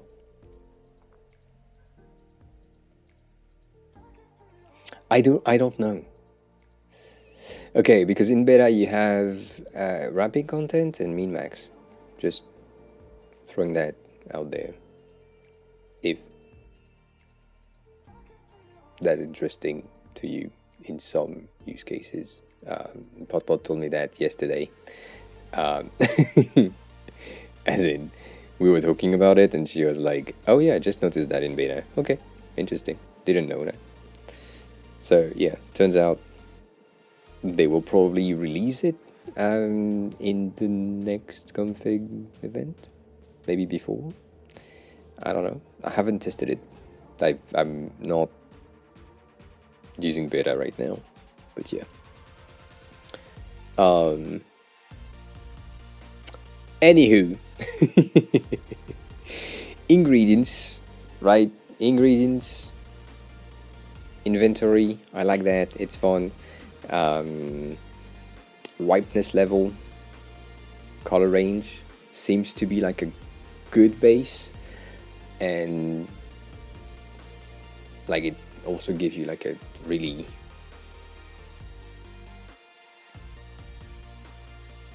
oh shit, that's also true.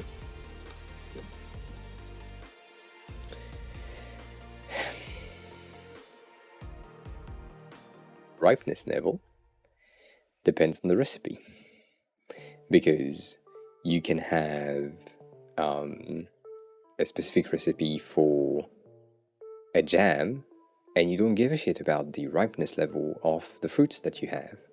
It can work either way. If it's a bit rotten, it's fine. If it's close to being dead, you don't mind. And for other things, like let's say you have raspberry and you want to do a jam and they are like a bit mushy already, you're good.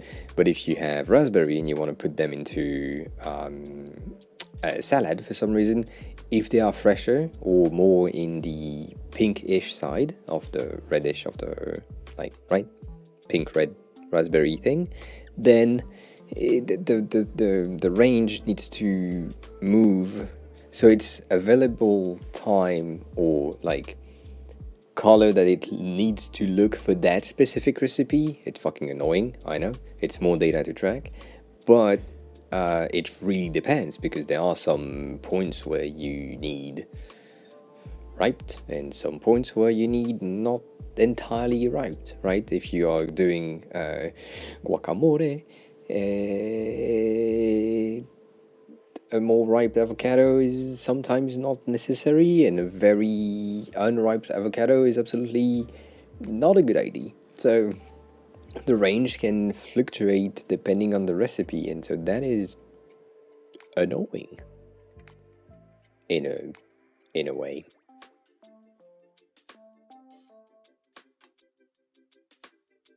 I just thought about that. Not great. King Minchit is now following. Thanks a lot for the follow. Welcome on in. How are you? Who are you? How did you find the stream? Welcome on in.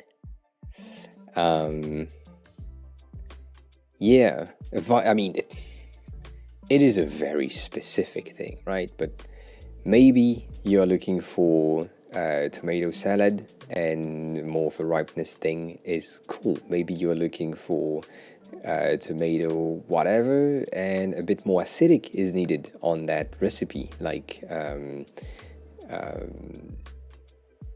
there are some recipe that requires you to have firm tomatoes. Maybe you are doing a sauce and you don't give a shit if it's like either acidic or not. It's just depend on your taste. So the more here you are, the sweeter your sauce, the more here you are, the more acidic it will be, and you will need to combat the thing with more sugar. But that's just details. So,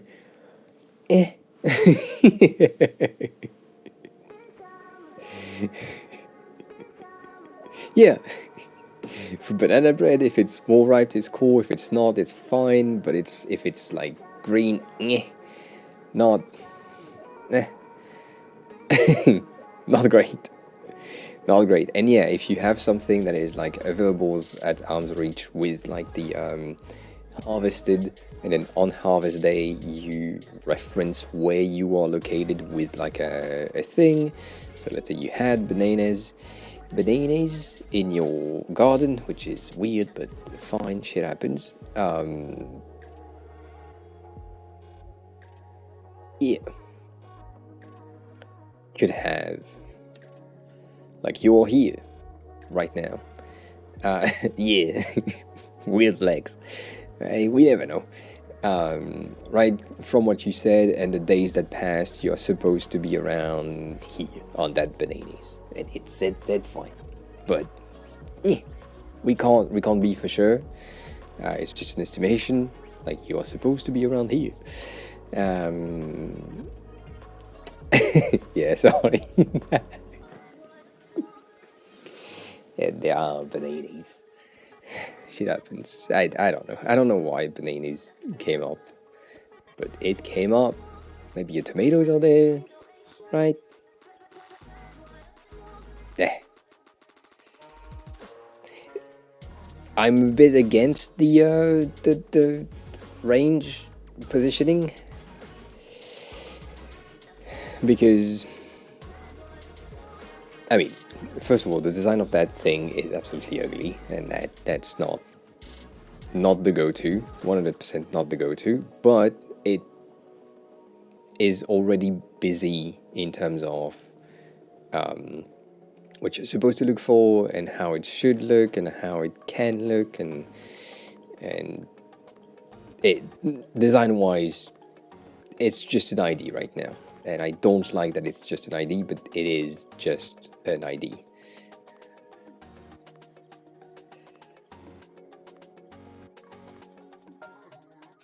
But now, it's, yeah, starting point is a good thing.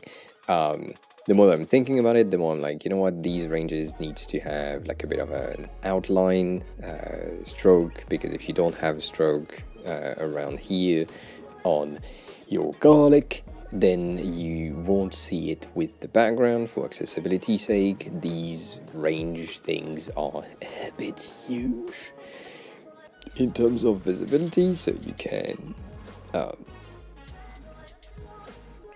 either align them. I think an aligned option could potentially work. They could also be flat to avoid any other thinking, whatever.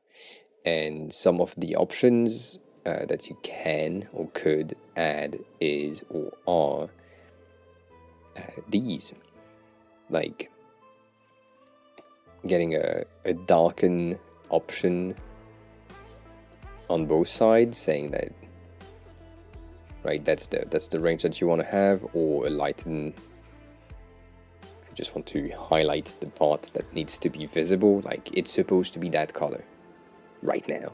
The rest you don't really care, but if it's darker than this, yeah, maybe not good. The thing is, with darkening and desaturating the rest of the color range, you end up not showcasing when the thing is bad. Because you are either darker, and so people will say, oh, it's not black, so I'm fine, and then food poisoning, or you're like, oh shit, it's already that brown, I need to eat that now, so the range is false. It's complicated. But yeah, darkening and or lightening the rest, desaturating could work. Yes, you need that. You are in the US. We know that you need that. That's a given. It is an absolute needed thing on your side. But yeah, something like this could easily be implemented as long as you have all the color range that are needed for all the fruits and veggies, main families, and most popular one. You can also have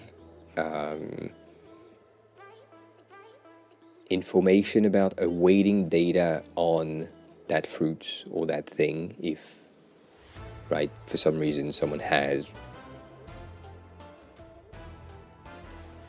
kumquats and it's not in your database color range just have a tiny line that says we don't have that color range right now.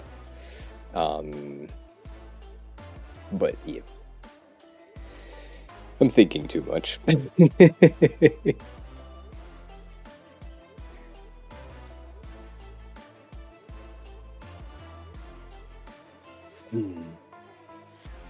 I feel like there are stuff that I need to think about, and I haven't thought about it yet, and that's pissing me off. So that's why I'm still thinking about the the problem, because I haven't like raked over everything that needs to be raked over.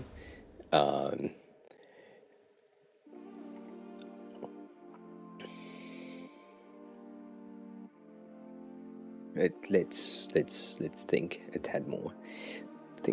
So we have recipe, we have meal planning, meal prepping, we have good for that recipe range, we have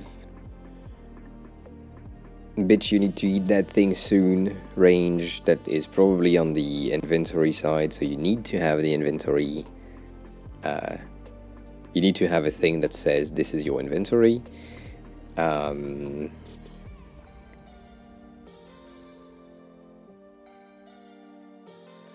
that's like Minecraft, wall of chests.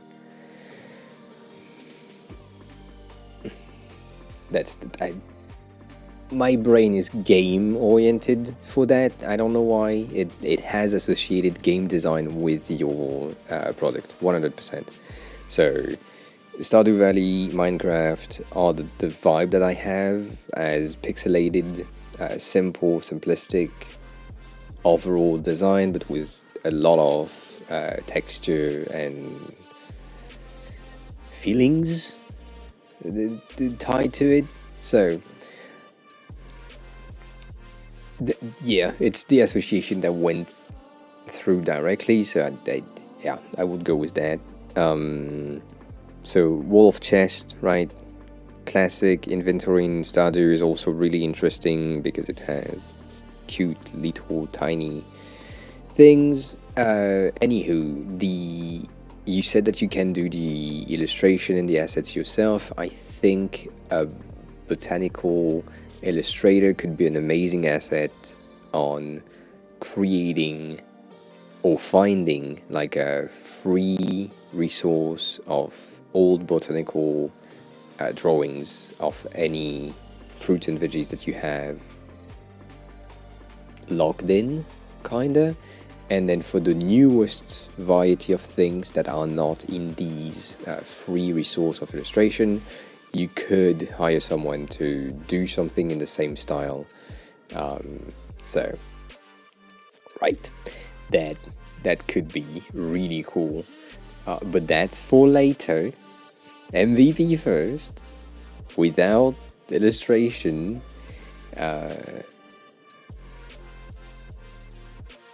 Even though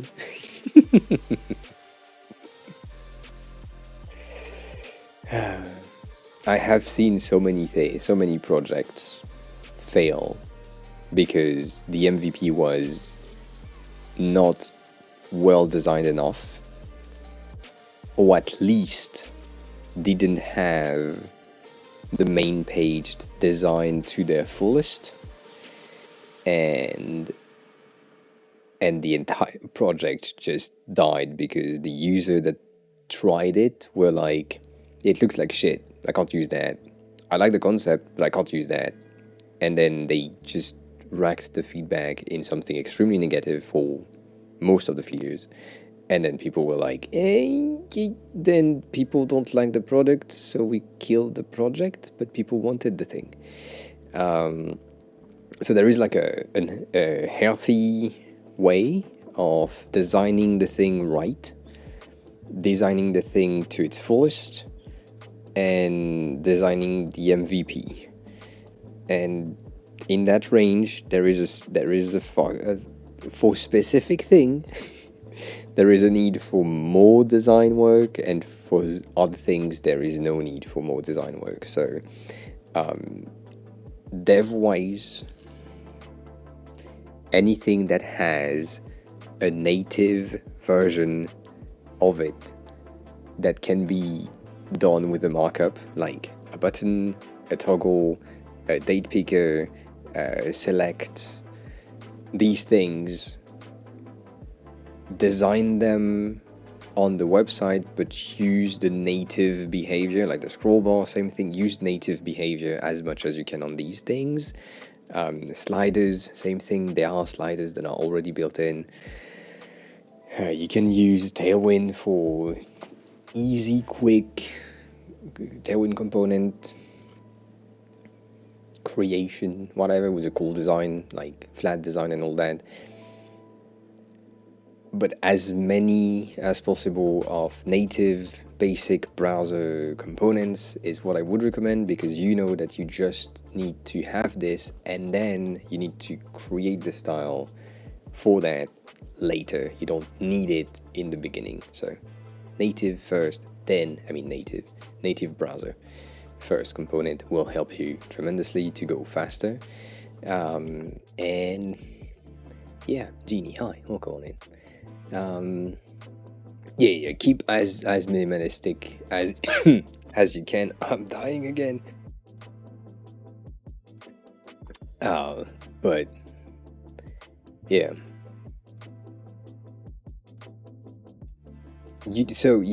In the I talked about that a long time ago,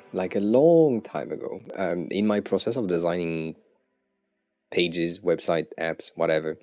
I do something that I call key screens, which is basically each of the master screens that need derivative later. So the home screen have a main. For White Panther, for example, she has blogs, she has project and about. These are their master screen. There is like key screens, a secondary key screen in the blog section that needs to have the blog itself designed. And these are my key screens. And then the derivative from there are, you enter a blog that has 4 lines of text, you enter a blog that has plenty of images, you enter a blog that is hosted on another web page, so it just sends you somewhere else. Do we have an interstice screen and all that? So if you are currently doing your key screens, make sure that you just have like all of your key screens needed and not all of your derivative first, if that makes sense. Like if you do the derivative at some point, it's a bit later, when you have proven that the flow of key screen is working, like going from one to the other works, okay, going from there to there, that works, that's okay. And then the user will say, or the user that you test on or with will say, can I click on that? And you say, well, that not right now. So yeah, key screens, really cool. It's a subtle feature that a lot of designers don't think about. But also,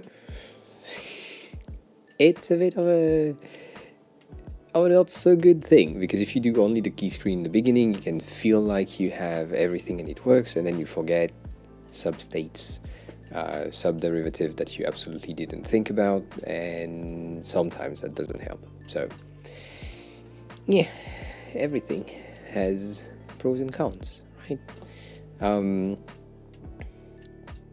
Do you have more question about that? I feel like I gave you a lot of information. You gave me a lot of information as well. I don't know, Dust, if you are still lurking. Kind of want to bash your shadows. Yeah, we have a lot of things, but I do love the fact that you posted an update in the Discord. That's really appreciated, with the changes last week or 2 weeks ago, and then that you came back for more questions. I like that. I like to see the progression of the design that I can influence, help, take a look at, all that. So yeah.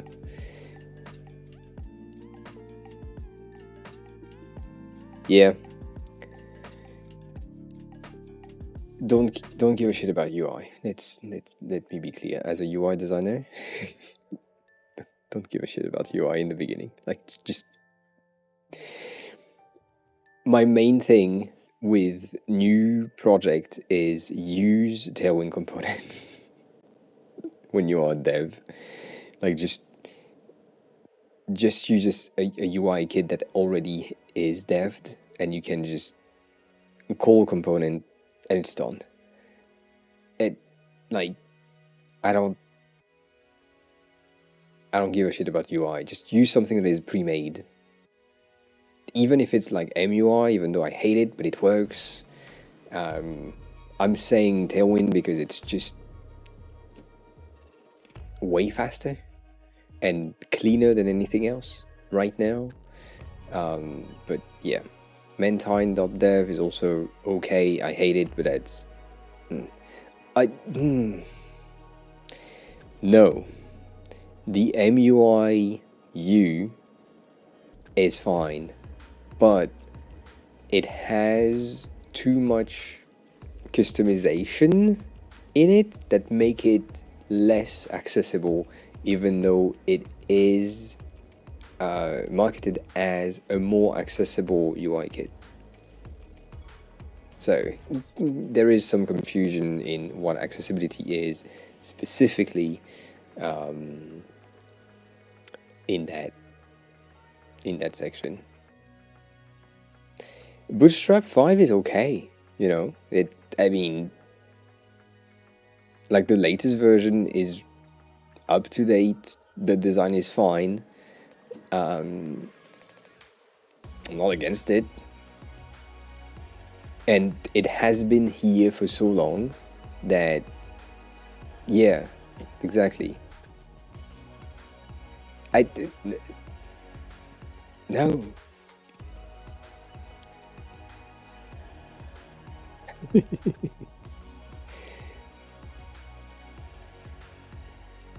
I don't know. It's, yeah. That's good. I'm looking at MUI at the moment. I'm looking at that thing, and I hate it. But yeah, I don't like the aesthetic of these things. If I go into the templates or advanced component, whatever that they already have, which I hate this because one of my colleagues want to name something that we are creating the same way, and I hate it. But when you have this, right, the MUI base, which this is not recommended, and you compare that to this in terms of designer liked design languages, Tailwind is a tad bit cleaner, and also, right, have like pre-built things, styles, playful styles, whatever the fuck that is. But you have so many options. Have a good landing page design. It's okay. Shit. No, it's A. Right? That bitch ass thing, I hate it, but I mean, right? It works.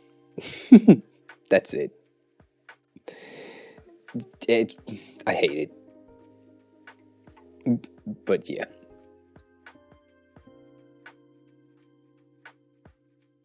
I can't. I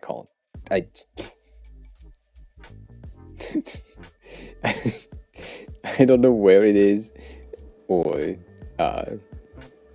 what like broke me when I saw it, because I mean, it was pushed to me by someone in the company, and the way that it was pushed, it wasn't good. And then I entered this and I was like, bitch, that's not scented. Like, your fucking tabs are not centered, your text is not aligned, your things are not meant to be, like, clean, and it broke me.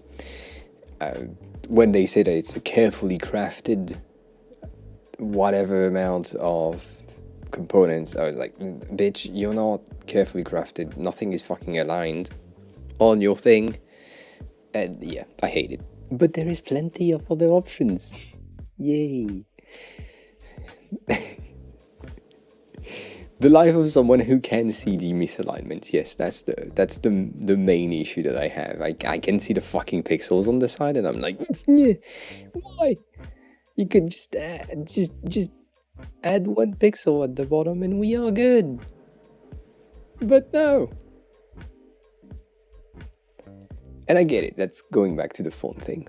So yeah. No, but Dust didn't say anything, so Dust is not here. I won't bully them on the shadow. However, Feels, are you here? And Denny, are you lurking? I mean, if Denny's lurking, maybe that could be interesting. But yeah, I'm keeping that file. Have a good lunch as well, Robin Spy. I'm keeping that file here so that we have access and things that are good to take a look at. And yeah. No, I'm laughing because I know that Denny doesn't really like when I'm looking at him working at the same time. Like, it's just fun. He hates it, but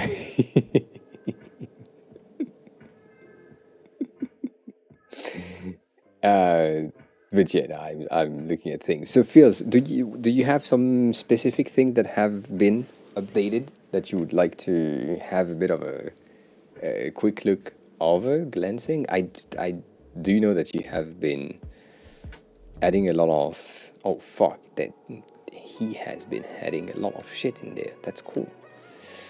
Denny is a good designer. I cannot, I hope he's not lurking, not like getting his ego boosted, but yeah, he's a very good designer. I'm impressed by the quality of the thing and the speed at which the render have been happening. That's really impressive.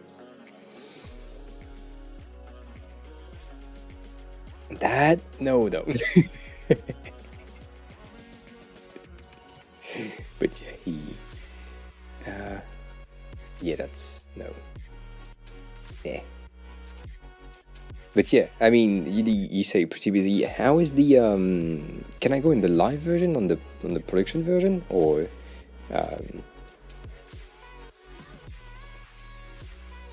oh, it's not app, it's dev, right? Yeah. Oh, it's refactor dot. It's not dev dot with mount. I guess I made a mistake. Shit. You dev in all of your branches.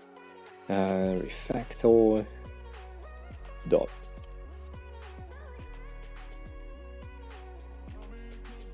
I don't know. Denny, hi. I'm happy that you just entered. You missed me praising you. You can watch the VOD. Maybe. Sorry.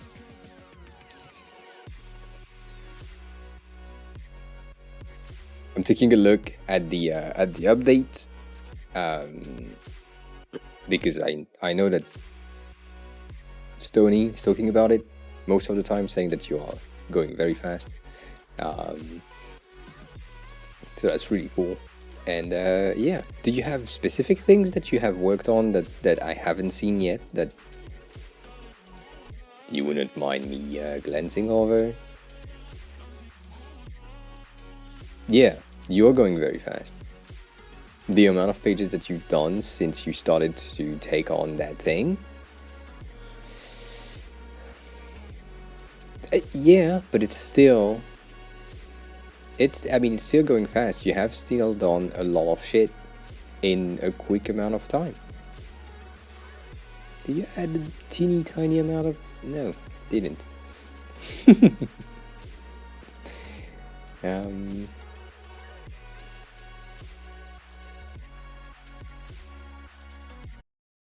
song.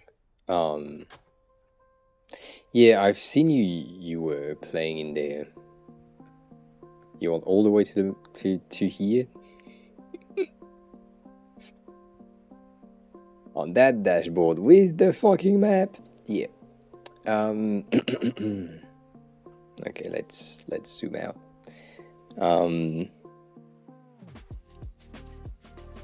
Which dashboard do you want? Just this one, the green one? I'm guessing that this one or these ones are different, but let's see. Let's see. Yeah. That is cool. That's a cool map thingy. I don't know if, yeah. I don't know if that's really necessary to showcase the entirety of the map. I would put that into a card with potentially glass in the background, and then that map being spread out to focus on the location where the people are. So basically, like, this would be in focus, kinda. So expanding the map on that card could be interesting. Could be interesting because you don't need to show everything at all times. Maybe, I don't know. Earnings, nah. I have beef with these charts. I've said that multiple times. It is not a good representation of data. The good charts are these ones, and even here they are not spiky enough. Let's wait for the ads to go through.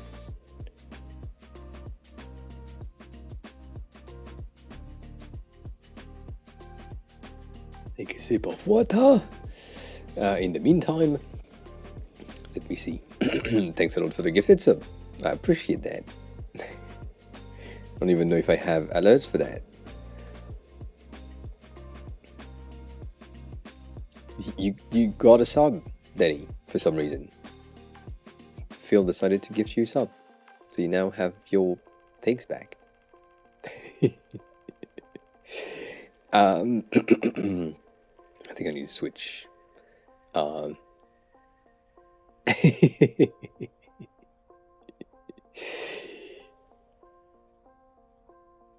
So in studio, when I'm like in full mode studio thing on YouTube, I don't really have like informations. Yeah, no more ads for Denny, so that's good. That is good. Like, I do like I do like the analytics of YouTube. It's good, and that's the charts that I'm talking about. These straight fucking lines is exactly what you need to have. These charts are absolutely false. The reason why I hate these charts is because they showcase a data that doesn't exist. Your value, basically, the points that you have is here and here and here, and then what it looks like is that if it's on a week, for example, and you had like a revenue 3 days in, it looks like you had small amount of revenue that crept in until you get like that day, but you just have one value here, and that smooth peak doesn't exist and will never exist.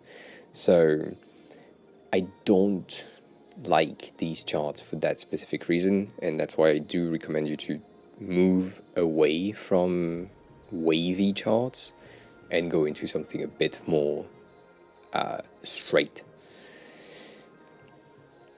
Yeah, also.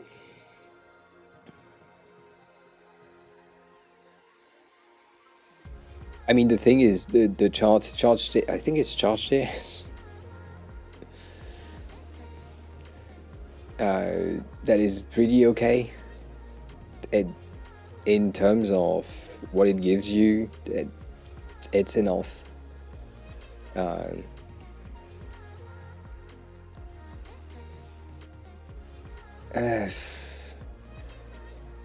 don't even know if they are okay if you have enough data points. Like, if the data points are creating a curve, yes, 100%, but do not smooth the top. That makes no sense. That doesn't help. But yeah, no, that bitch has charts.js. It works. It's cool. It's okay. It has a ton of line charts with smoothness, without smoothness, with more axis, all that thing. So I would really recommend using that flat ass thing. Much easier. And then that's your latest view, video view, whatever. Why not? Why not? I'm looking at the other pages because I can't say much more here. I don't know if you worked on these already or if it's just like slapped on top, but this is cool. At the top, it's just I would align some lines, like text-based elements. I know it's supposed to be centered, but like aligning these might help. And I could like expand. So basically, the bottom section I would do a space between with enough space on the left side to accommodate for the icon. So it's basically create a bit of a space in front, but just offsetting that with like, I think it's how much is that?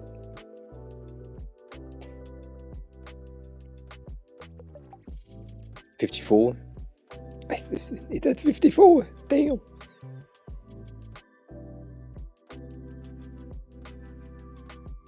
No. Yes.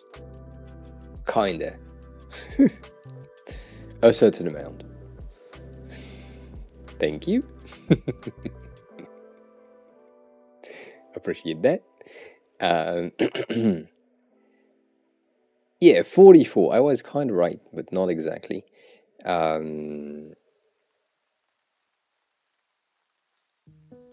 so that thing here, I would do something like this with 44 0 so that you align both your text.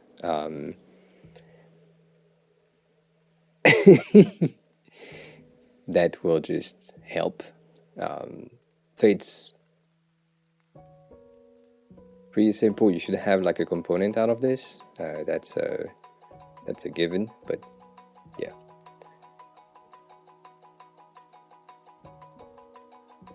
And doing that helps with the alignment of your title and numbers, and then that also they de-emphasize that section, making sure that this is a more readable value on the side.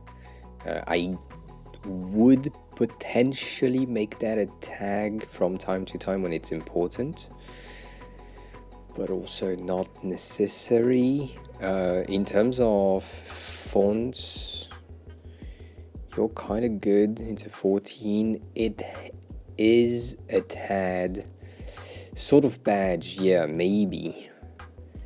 You know these?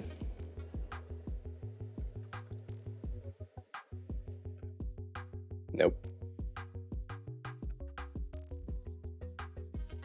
Like one of these potentially with an icon in the front. just have more color, more visibility of it. And I'm thinking about that because in here sometimes we have a bit more of a tag behavior in some data, but it's not necessary. It is absolutely not necessary, so don't do that. I'm just thinking, let me see, can I do in, yeah, your normal and your medium is not far away enough for me to have that work. And that could be better. Let's see.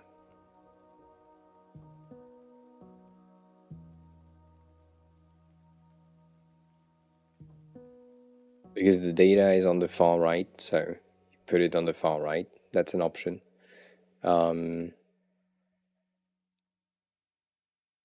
Yeah, that could be an option. Depending on how much data you want to display, it's not necessary to get that space right here. And also, oh, which alignment? These alignments? Yeah. All right. I can leave that. You really need a fucking component out of this because you use that same thing multiple times. So you need like a variant of that top card as a component. Yeah. Yeah. You know what? Let me just duplicate it so that I can do an option. Oops. Yeah, create your component up up there. Let's see. It's a thinking right now. It's not. I'm not saying that it's good. It's just thinking.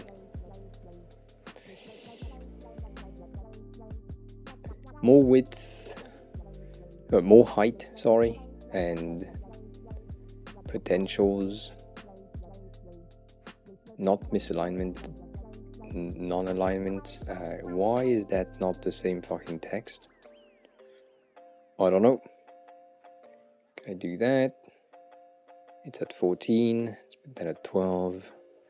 Let's go into light with 4%, 8%.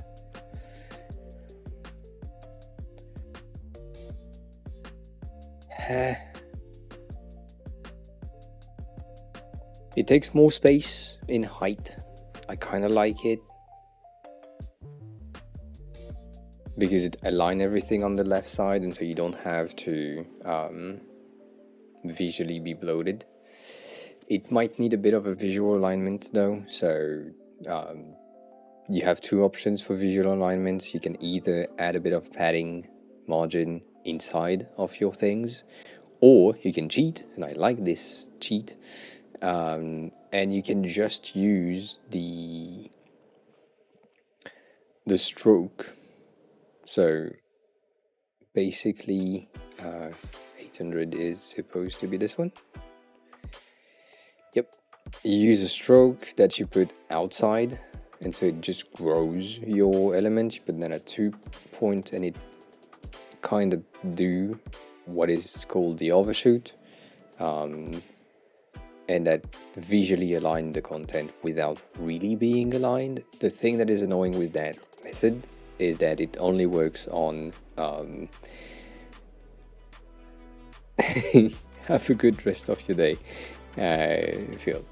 It's bad for devs, that method. It's good for alignment, but it's bad for devs. So I wouldn't recommend to do it, but it's just a cheat if you need that.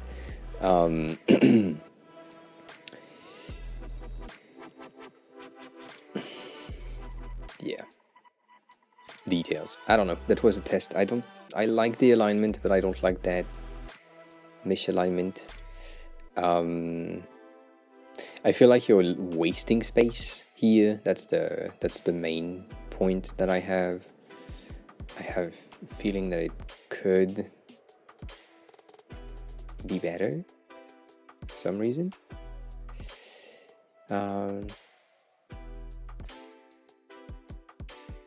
You will need a variant with a reversed option for dollars.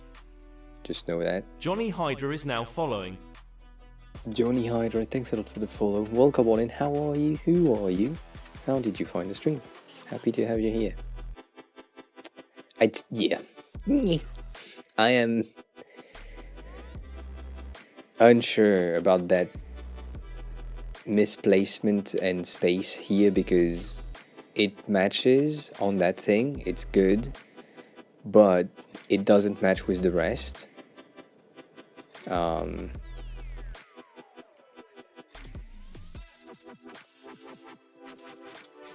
It doesn't make any sense for European people to have euros first.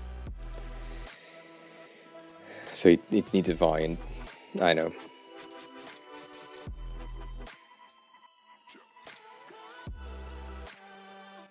Yeah. That's why... Shit. Headphone said, low battery already. Fuck, it's been 3 hours. How? Okay. I might have to swap. Which I hate because I need wired this time.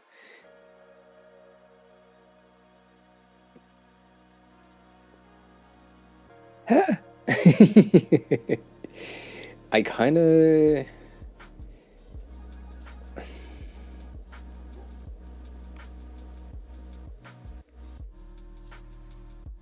Yeah.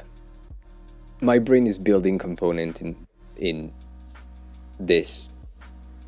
That is not what we're looking for. What do I have in card data? Because we do have card data, like metrics. Right there, right? Yeah, that's a tag. And it has the icon first on top of everything, and I do like that a tad bit better. Also, it aligns. I mean, it compensates the alignment with the more option on the far right. So it kind of makes sense, but I don't like it. I'm guessing you based yourself out of these as a starter, most likely, because it's the same chart, right? But I don't know.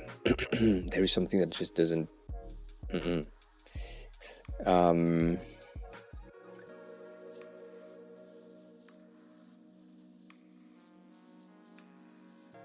I like the no icon version though. Also, that was the wrong button again. Let me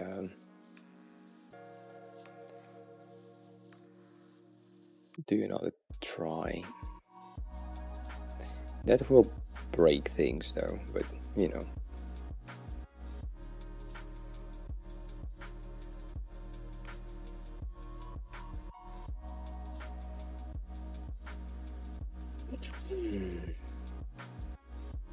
I do like that though. It's more minimal, so it helps in a way.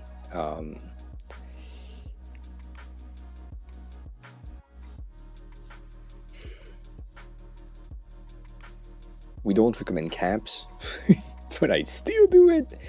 I still do it.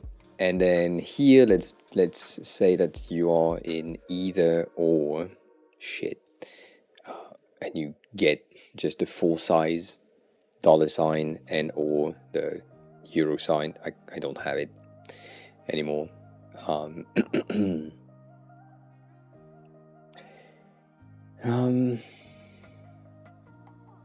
No, not necessarily. I think it's good right here, right? Because you can also have a quick access to, not that one. I'm guessing it's linked to Untitled here. Kind of dying. I should just search. Right. I should search, so it's not this one, but it's okay. You're using 500, I guess. 600, okay.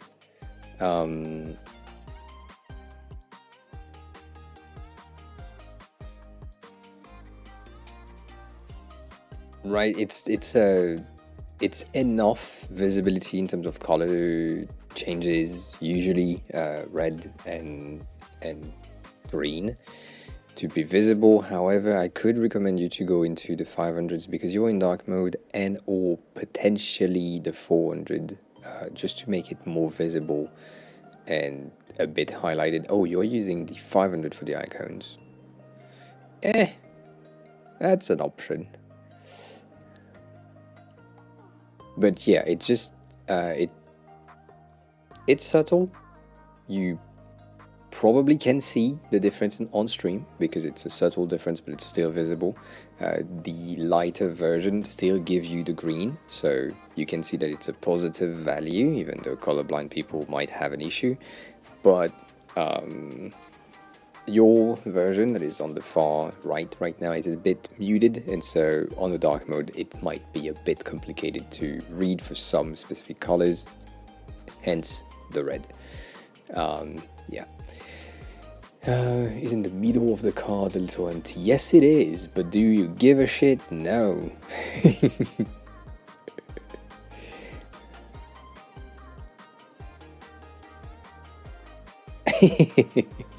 I mean, if it works, Genie, if it spit out some good based code, then yeah, that is great. A great thing. It is a bit empty, Daddy. I won't lie. It's a bit empty. If I go into my channel analytics, you can see that my sides are empty. And I don't mind the emptiness. That's also interesting because you could have a fifth value and a sixth value potentially, right? And that could be options. Remember that you are designing on a fucking 1920 by 1080, which I still don't understand how you are pulling that off, but shit happens. Right? Like a regular bitch. 1 second.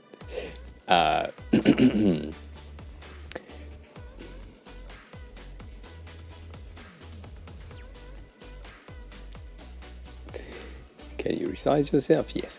Regular me design size is 1280, which is here. So if you're on 1280, you're not like missing space in the middle, and you will have 10K replaced real quick rather than the zeros, right? Unless you have decimals, but like if you are in a 1280, which is regular 13 inches laptop, that's the design that you will have, which is half of your current state design.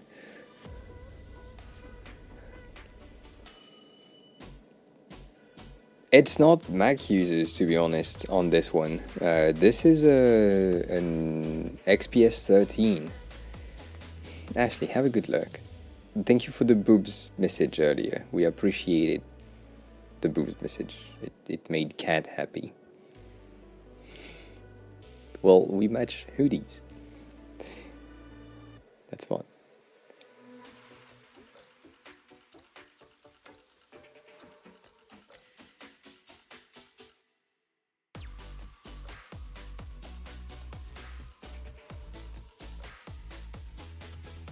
Right, more width kind of thing could work. I think it's on screen size, right? right here, the popular, I mean not popularity, but the regular size of desktop, ranked by popularity, which right now doesn't really work because it's at 0 for everything, but the regular thing is basically like a 13, 16, and then you have like a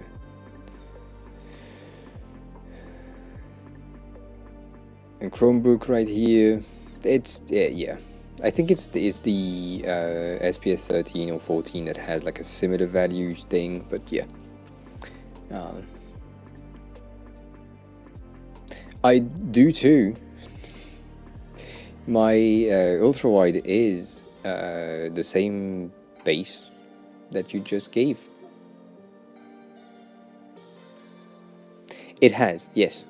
The thing is with 4K display is that you don't have the ability to display 4K in most of my stuff. I mean, in most stuff. So yeah.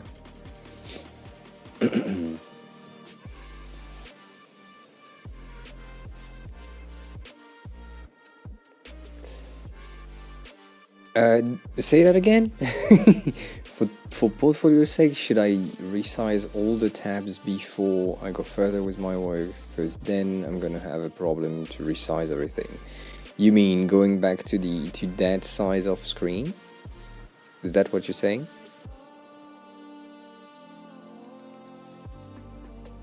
Or am I not understanding?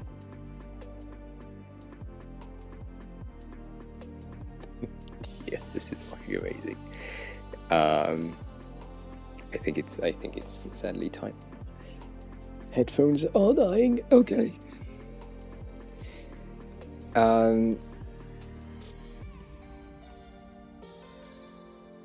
Yes. So not really more values per se, but you would. I don't know if that works. Yes, that works. You would definitely get some benefits in your design later on. So let me just swap headphones, sadly. Yesterday I charged these and then they didn't charge in the case, and I hated that. It was bad. The pins didn't go through. Once again. And I need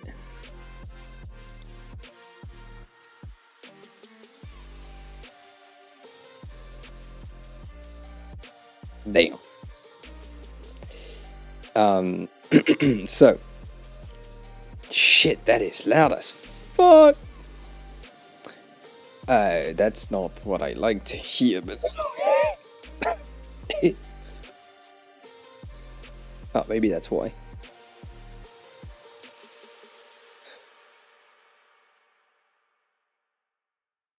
I'll just do that, okay?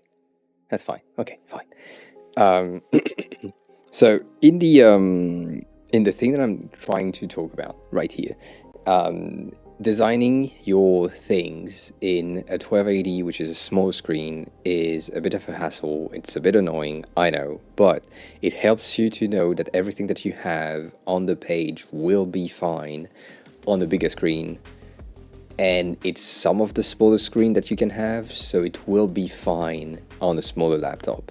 That's the main goal of designing on 1280.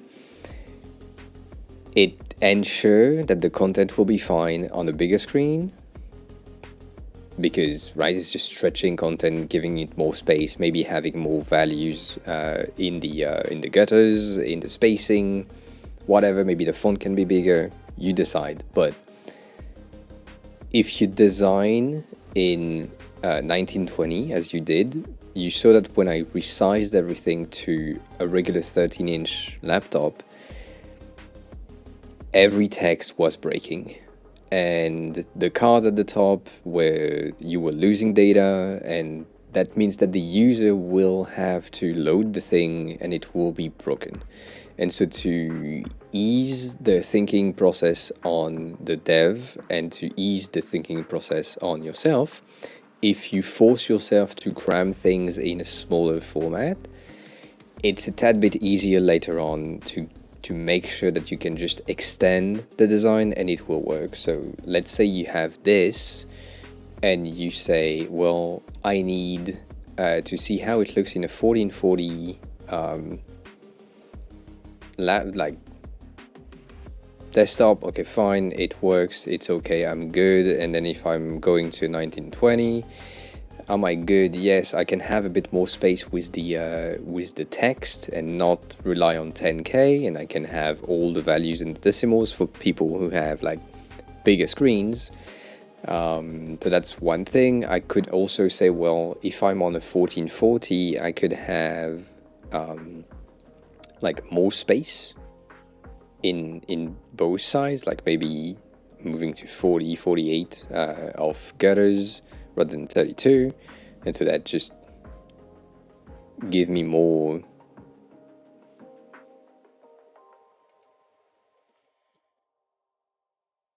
IDs potentially, right? You can do that. It's a bit more airy in your design here. Maybe you do the exact same thing there.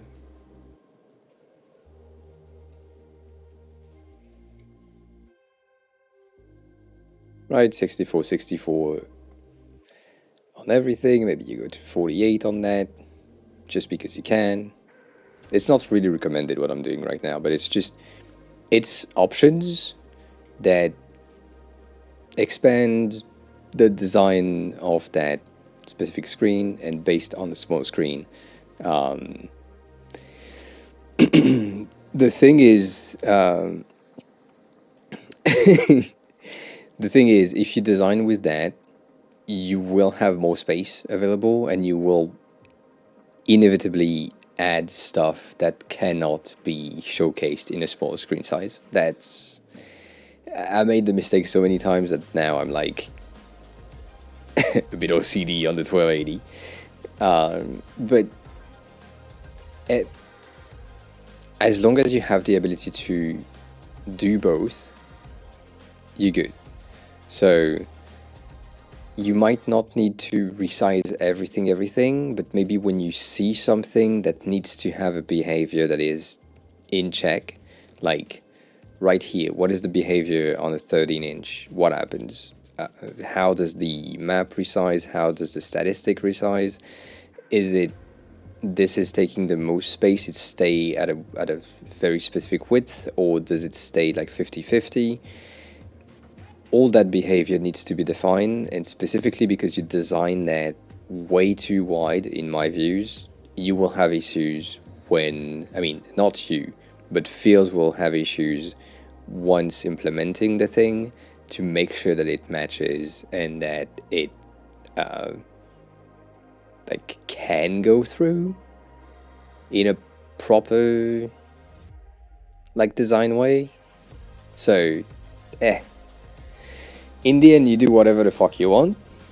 Let me remind you of that. So if you want to do a 1920, it's fine. It's just know that the implementation will have some issues because of the lack of flexibility.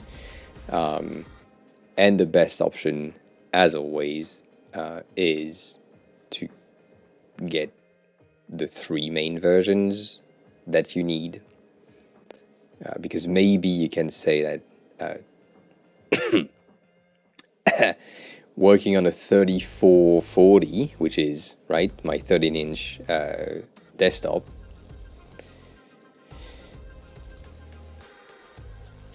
that might be a tad wide in terms of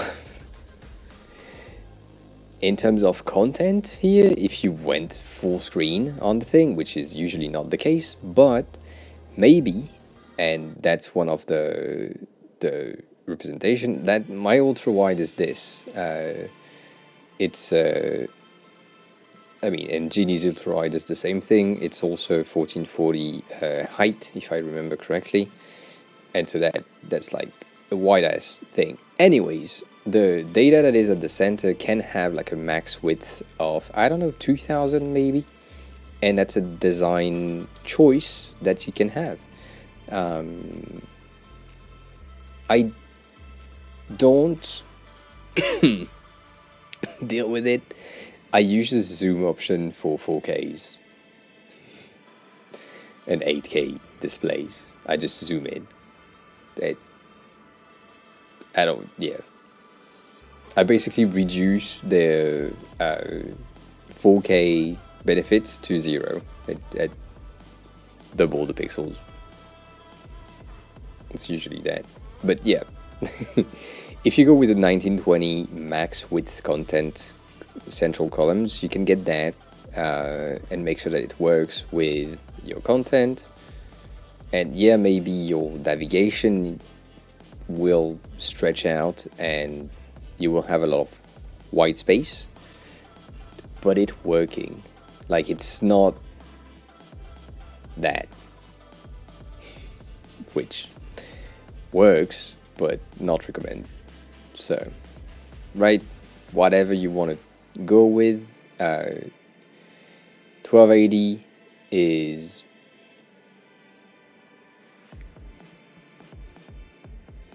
yes, if you, so I'm reading your message a bit late, but yeah, if you start with 1280, you are a tad bit faster in the end, because if you design them properly, you get,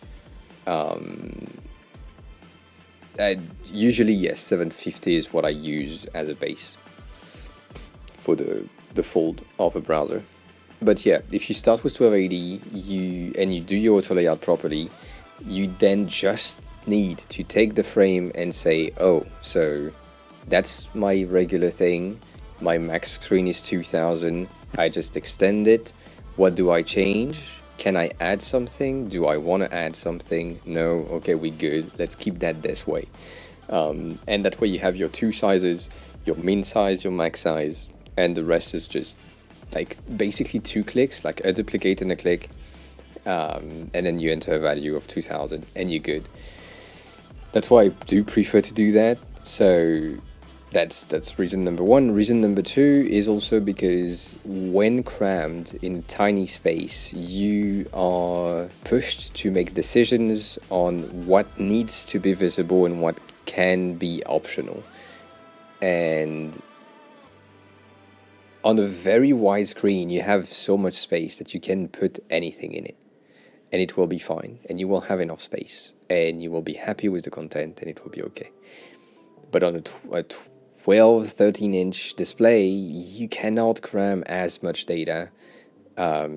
Usually, there are some informations that will go away, and so, like, specifically on these ones, right, that, like, we know that on the viewers, on a 13-inch, you probably will have 2.5 rather than 3, or rather than 5. This thing, the versus last month's, it's a bit long. It might be cropped, right? So you need to think about all that, making sure that maybe the way that it has been worded or written need to be changed because it's too long. Right? So, on a small screen, you will have to do some changes, and that's it. Let me just use that one rather than these.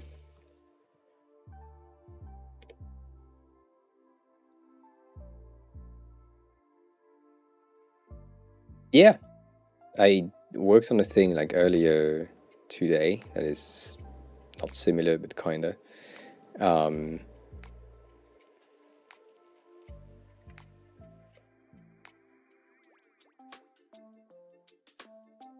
So I mean, if I just showcase this, the responsiveness is just making sure that the auto layout is properly placed. So here, the only thing that I had to do was take that constraint value and make it left to right.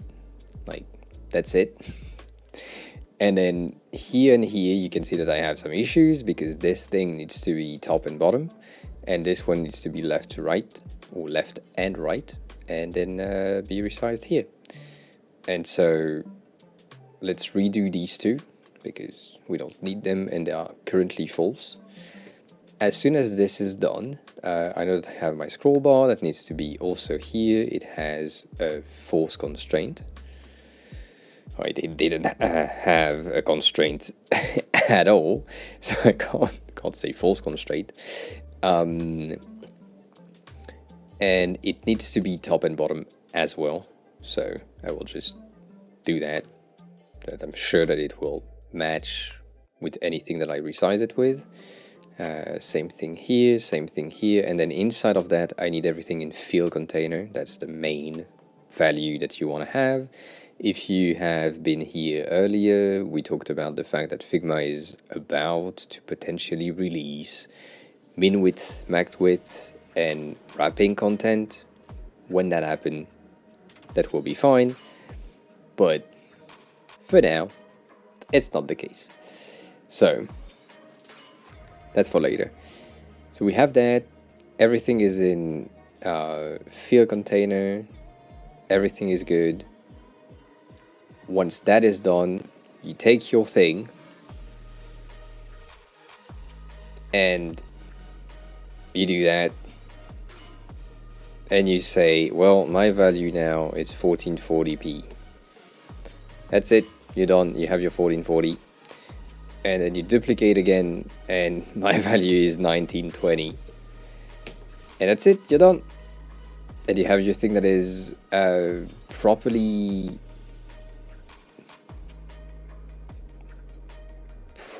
done. I just had a bit of an issue with the header for some reason. I don't know why, but yeah, for me, just constraint. I think it's because it's I think it's your component base that is false in terms of how it has been built.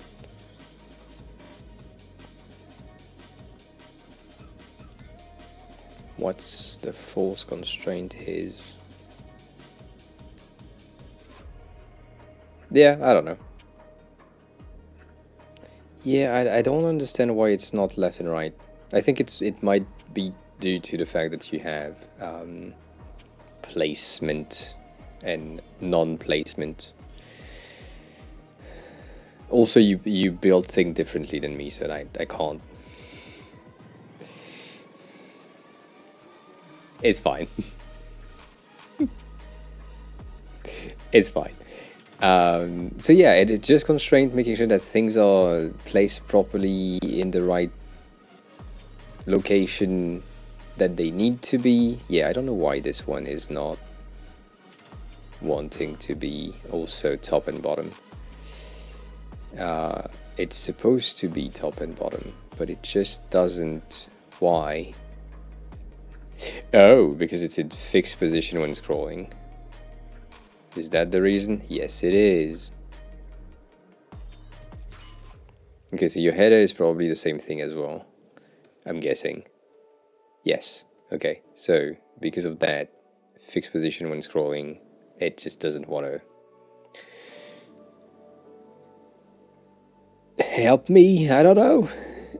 So let me just uncheck that. And same thing here. It will be fixed, basically. As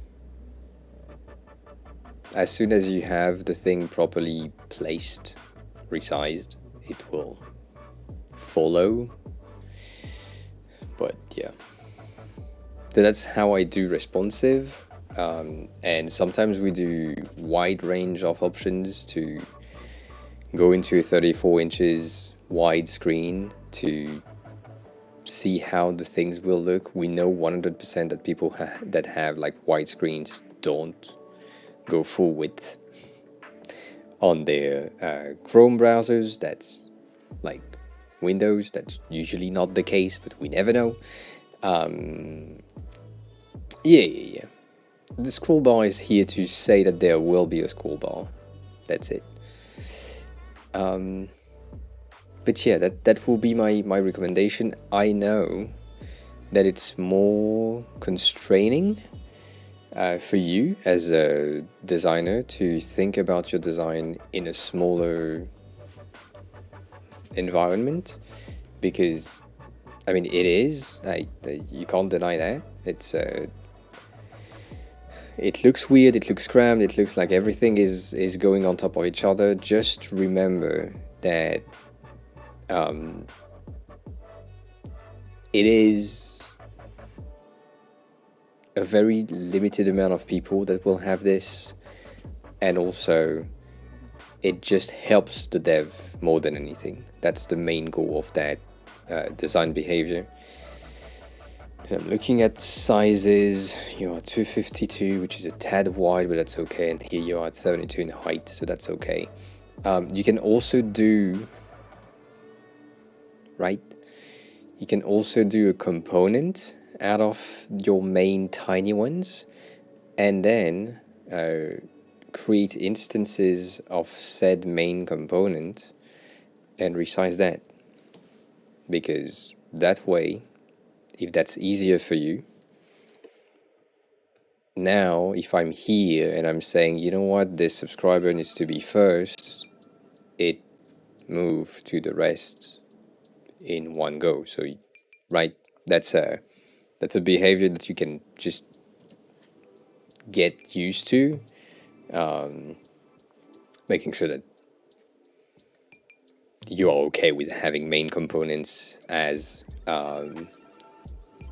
design files. But if you do that and then you decide to like extend this one or check other things here, it wouldn't like impact the rest, and that's okay. And that way you have your viable options done. And if you wanted to have the thing that I did earlier, which is like getting more space, you just need to add more values in your component sub-level.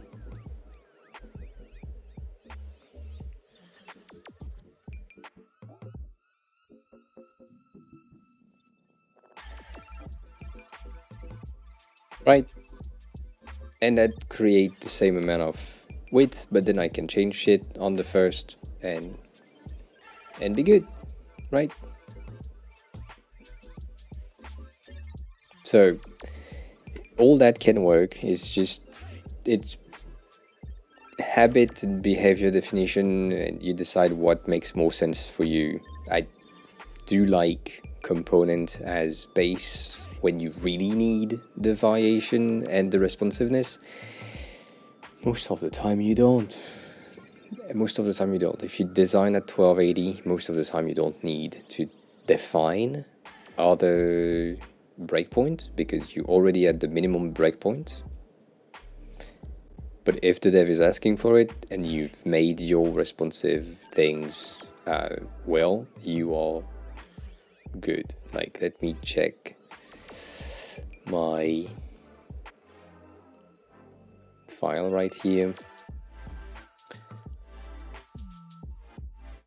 I think I will show you one specific thing that I did because I needed like a table with everything, which is a mess, but it's fun.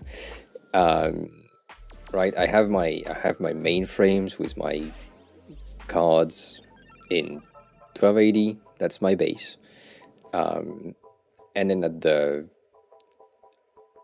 bottom, what the fuck is it?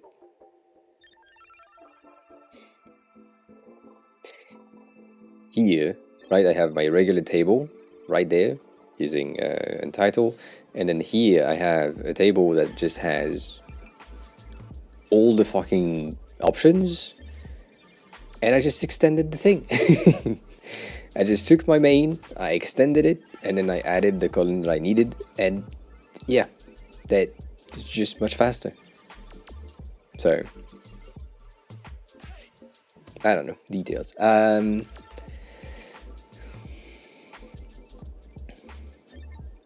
Yeah, it was one of my reasoning at some point as well. I did like mobile design more, but then like desktop is fun. You have more space, you can do more stuff.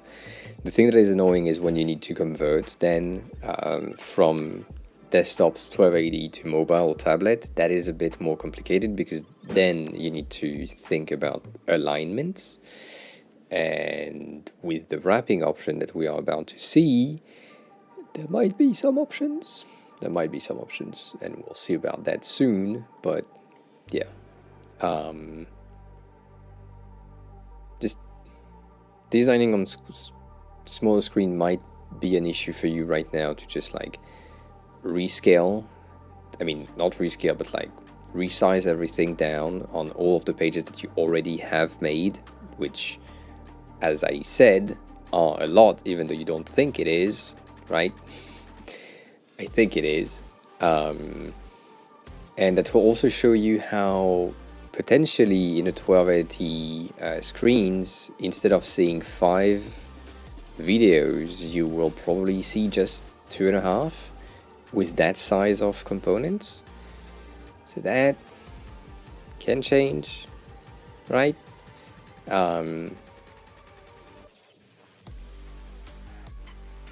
What do you mean by order of the page? I like this fucking song. What is this? Ah, yeah. Neat.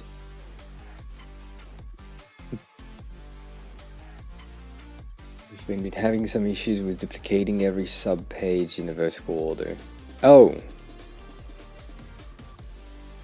Does it make less sense for you in a vertical order? You can make that horizontal as you probably so. On that file I did horizontal, and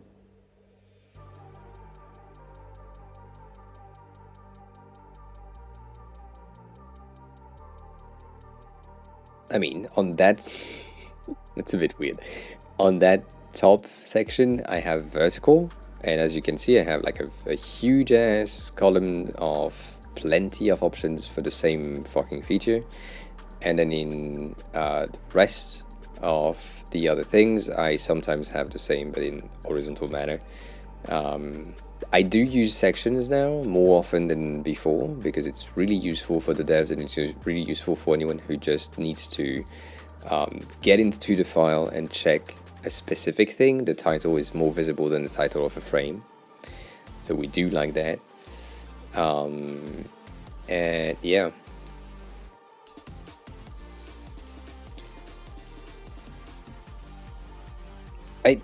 If, as I said, right, if horizontal makes more sense to you, do horizontal. If vertical makes more sense to you, do vertical. Right here, I have both. I have horizontal and vertical, like, built together, so...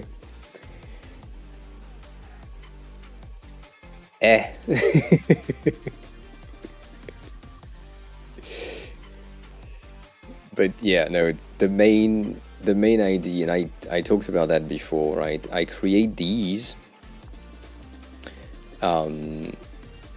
which it's not exactly the same for you, but it's very similar. Stony, hi, welcome on in. How are you? And on No Mercy, I did the same thing, right? You have your main header, your main sidebar, which mine are header, sidebar, and for you it's like sidebar, header. It's the same behavior. And then I have main card. Main card is what you also have, but the main thing here is that my content and my main layout is as flexible as it can be, and the only thing that I need to do in these values is that, like, I need a filter table, or I need something in there, I don't know, right?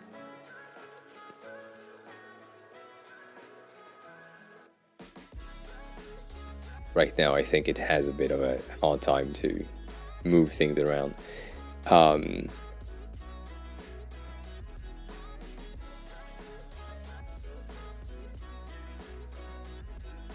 Yeah, so with that in mind, of getting this like properly made, and then my cards content being properly made with the proper resizing option, I can easily like just do that, and I'm in a 27-inch desktop screen, and it works. Here I'm on a 34-inch ultra-wide thing. Maybe you are someone with a ton of money and you have like a 49-inch ultra-wide Samsung Odyssey thing, and that's the screen that you have. And as you can see, the content is just resizing itself properly, and that is just what I found as the best option in terms of how to build my design. And so for you, I would have done the same, but right, whatever. And you just have your main layout that is in the background, and then you just swap the content card in the center. So same thing that I did here, right? You have the main layout there, and then I just have sub layout values right there. You didn't miss much. We had a lot of you missed a lot of things, Stony. I'm sorry. We had a good discussion with Robin Spy earlier on their planting, food, gardening app that we've seen last time, talking about preemption of food and like ripeness of things. Was really fun. Took a good hour and a half on that, I think, because my brain just kept running on it. Had a bit of a review on a dashboard for VidMount because that's fun. And it's been a while. And what else happened? A teeny tiny bit of complaining about White Panther header again. The VOD I think will be fine. Sadly wouldn't be on Twitch for long. And then what else did you miss? You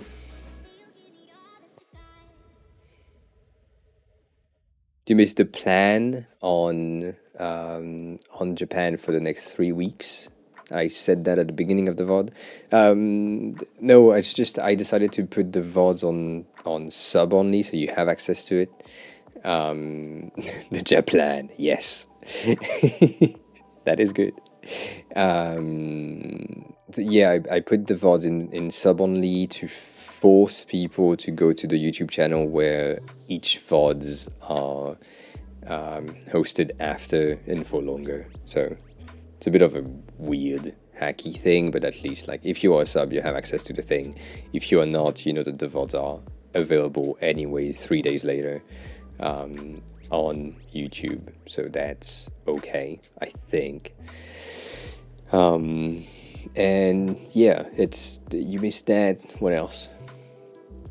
No, that's it. A bit of a rant on devs. I decided to extort less people with the ads. There is more ads. I mean, there is the same amount of ads, but it's less often. Rather than doing 30 seconds every 10 minutes, I have a 1 minute every 20 minutes. So same amount, less breaks, less extortion, because the 30 seconds every 10 minutes is really extorting and pushing people to sub or to buy a Twitch Turbo subscription, which I really recommend anyone that doesn't want to sub to a lot of people because they can't afford it, to just buy a subscription to Twitch Turbo. It's $9 per month, I mean $10 per month, and you have no more ads ever. Anywhere, nowhere. It's the best. And yeah, also Stony, the style guide that I have been enchambled since this morning for reasons. And some updates have been happening on your file that I can't really manage. It does a bit, but not really. I mean, not that it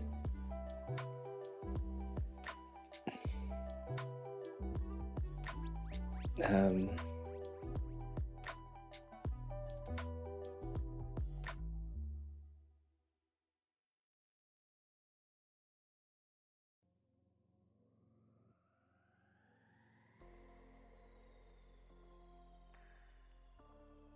yes, please.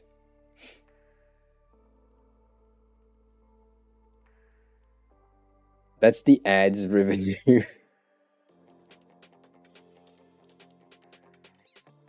On the last 30 days, basically. Um, that's a lot. Damn.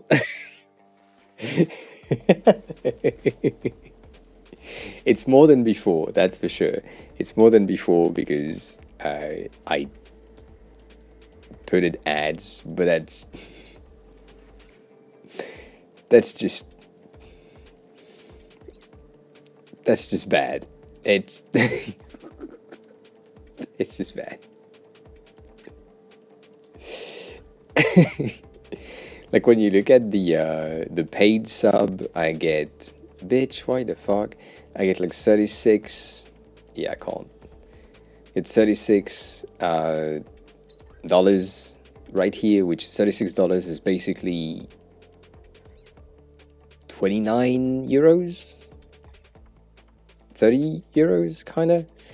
And then, like, I have a total on that period of 30 days of $58, which means that I will have a payout soon-ish when it bumps to $70 because euros transition, whatever. And then it depends on where the person is watching from. Yes, that's true. It also depends on what type of sub it is. It depends on the tier. It depends on, like, I mean, on the paid sub, you can see that I have one tier 3. I don't know why you are sub at tier 3, Stony, but I appreciate it. You are the only one with both shiny eyes. It's cool. Which, right, as you can see, is giving me $8 on a thing that you pay $25 fucking dollars. Like, the sub is what, $25 for tier 3? And I get 8.37. What the fuck? So, right. I'm a bit salty on that one.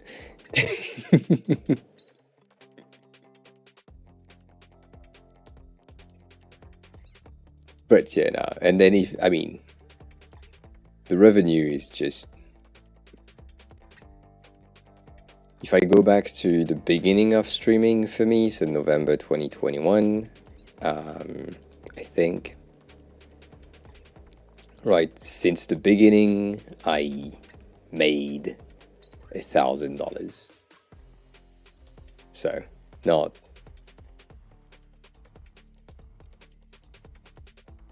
Yeah, £20. Seems legit. Yeah, I think a PayPal is better. PayPal is better, but also, PayPal. But you can see when Really Angry Hedgehog was with us a lot, like right there, with the cheering at $40. That was Really Angry Hedgehog. Every time that you have like a huge green bar, it's Really Angry Hedgehog. That's it.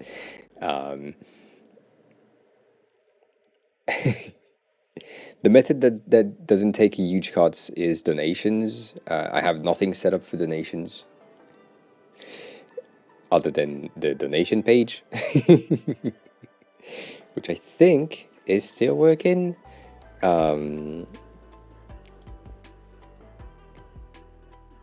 Right here. Tips. Yeah, if you click on that, you should have access to that, and you can give me $4.20 if you want. Or more. It's a PayPal thing. It works. It's fine, but not the best. Anyways, I need to update this shit. I haven't updated that in a long time. Nothing in here is true. Nothing is true anymore. Anyways. Yeah, PayPal. So PayPal doesn't really take a cut, but it still does take a cut, and we don't like that. Why did I lost the chat messages now? Denny, did you send your questions? You said I'm gonna ask 2 things, and then I didn't see any questions. Okay, cool.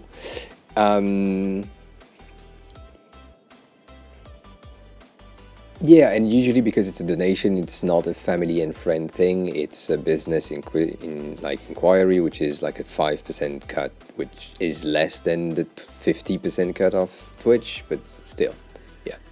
About portfolios, I've been looking to apply for jobs. Heard about everyone keeps saying you need a portfolio and blah blah blah. That is true. I say that it's useless, but yeah, I'm the only one. So listen to the other ones. And then I thought of you. I don't display shit, yeah.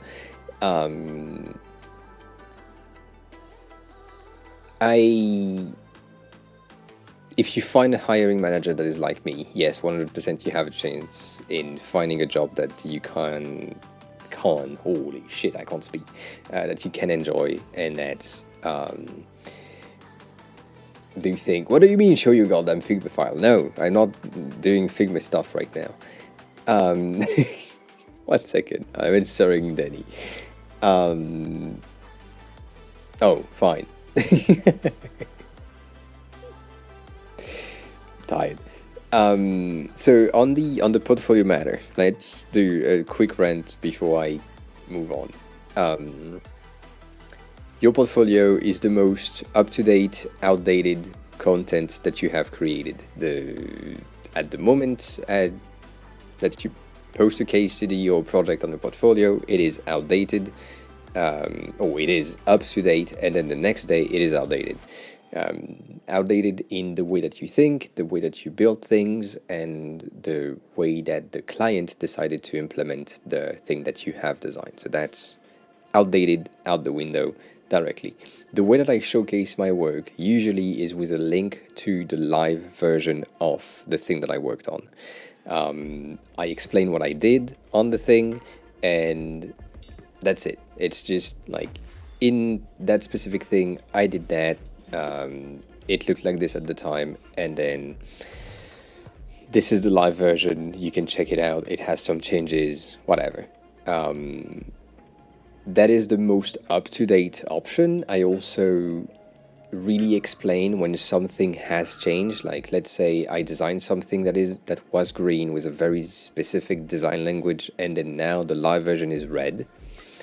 I explain why it's red. They had like a design change, however the UX behind it is the same, or most of it is based on the thing that I did. So that happens. And then no. So that's the first thing. The second thing is, if you find a company that is, or that has a hiring manager that is like me, in terms of getting your, oh, that's how it works, getting your, sorry, getting your portfolio reviewed without having a review, you're good. So for example, Laura, who is an amazing designer, when she didn't apply, she replied to one of my messages saying, I'm looking for a junior designer, do we have anyone in the Memorizely community? And she replied, I said, do you have something somewhere where I can see your work? She said, kinda. As any designer, she said, I'm working on my portfolio right now, but I promise I will send it to you as soon as I can. And then we had a chat, we had a voice call, it was amazing. I said, the way that you are working in your head is good enough for me. I don't need your fucking portfolio. So unless you can find a hiring manager that has that same sense of person can fit in the company, it is complicated to get a job without a portfolio. But for that specific event, I was like, your things that you're showcasing are well above the skills that I'm requiring for that specific mission that I had. And your way of learning is good enough for me right now to hire you for 4 months and then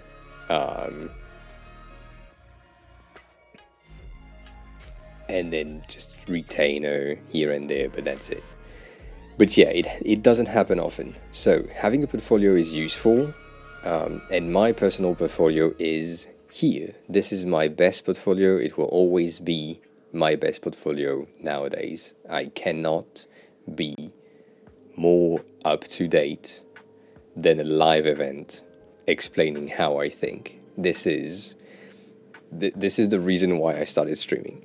So I decided I needed to have myself out there on the internet, and the marketing thing that I can do is bad because I don't have any skills in marketing. So I decided live streaming event of helping other people and showcasing how I think about solving problems, design problems, was the best option.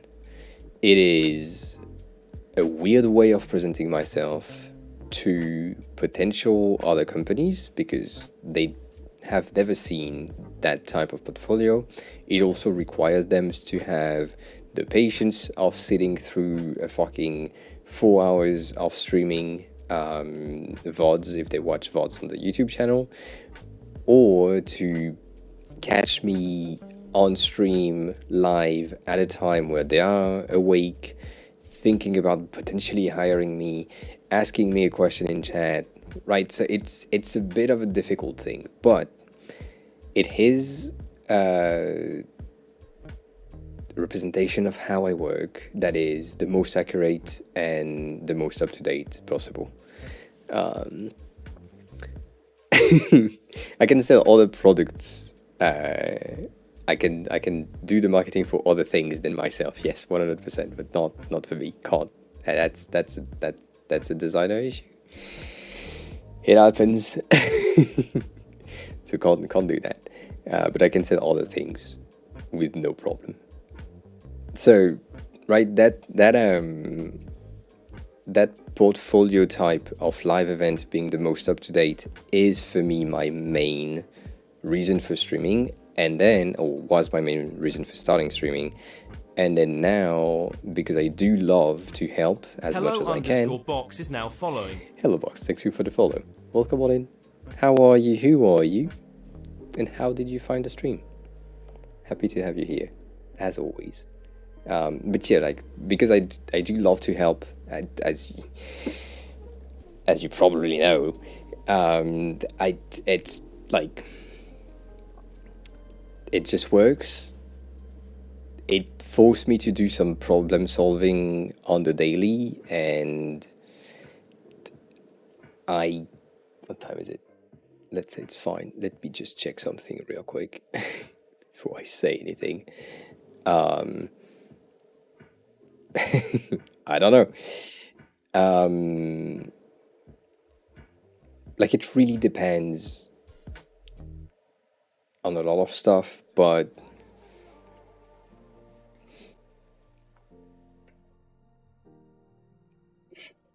I am this close to finally doing the thing that I said I will do at some point, which is quitting my job and just weighing it on either being a full-time streamer, even though I don't have enough revenue for that, but I have enough like leeway of cash on my side, and or stopping every activities and disappearing for 6 months. I don't know yet. I don't know which one it would be, but one of them will happen soon. There was one that is more likely than the other. We never know. So I am like extremely close to doing something without thinking, which is a good way of doing that. But yeah, helping is just like when someone needs help or have something to be reviewed, they can help. They can ask me, and as I always say, is Help is free, work isn't. I am fucking expensive. My day rate as a freelancer is way above a regular freelancer, but with the experience that I have and all that, you just want to have me around basically as a consultant rather than a designer for project. Um,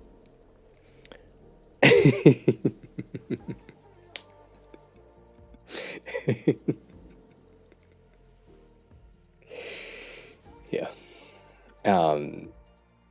So, right, it's things like this that just makes it difficult, and also with the discussion that we had with Corbin last time, with me having like 16 years of design career already, and easy, hi, welcome on in.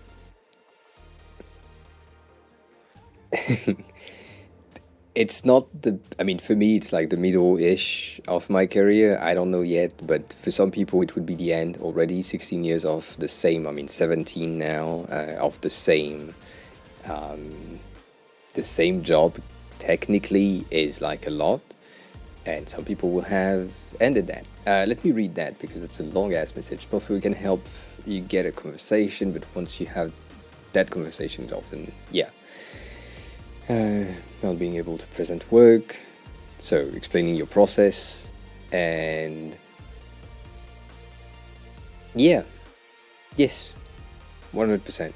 100%. That's why I don't need the portfolio if I have the discussion in the first place. Like, if I can, if you have like a dribble shot that you have posted and it's good enough for me, and it's in a design style that will work with the project that I want to staff you on, I don't give a shit about your portfolio. Like, if you can explain how you problem solved, find that solution, decided on that thing, yeah, I don't give a shit. But it's a good thing to get a conversation. Yes, 100%, 100%. I agree with that. I hope you're good as well. I hope that, are you still in Barcelona? Are you were far away on vacation, I think. Again. Right? You back? Okay. Looking if you had like stories or shit. Going to Lisbon on the 24th. That is neat. Yeah, we could potentially meet on the 31st if my flight is good. If my flight is good, we could have cakes if you want cakes. 31 to 4th. Yeah, that can happen. We can make that happen.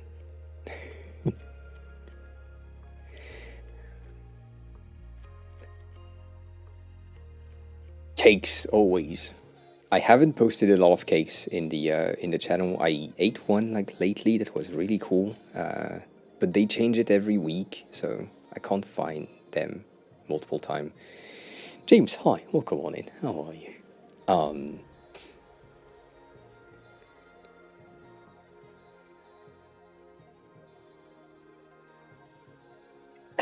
Yeah, that's also a thing that will happen on a lot of people, sadly. Like, even designer portfolio have a linear inspired or warp inspired web page. Warp, if you haven't seen, it's very close to linear itself. It has a really cool effect on a ton of sub-level details like these. Like, things work, they are not images, and that's why we love these. They are like so much sub-level cute things around, but yeah, it's a better linear version of linear itself. So much details, so much tiny interactions, small highlights and shit. Warp is cool. Anywho, yes.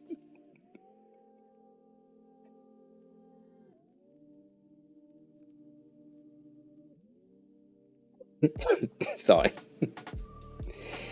Yeah, that is true. More cakes to buy, more cakes photos. I have, like, I mean, the latest, let me see, can I do that? One sec.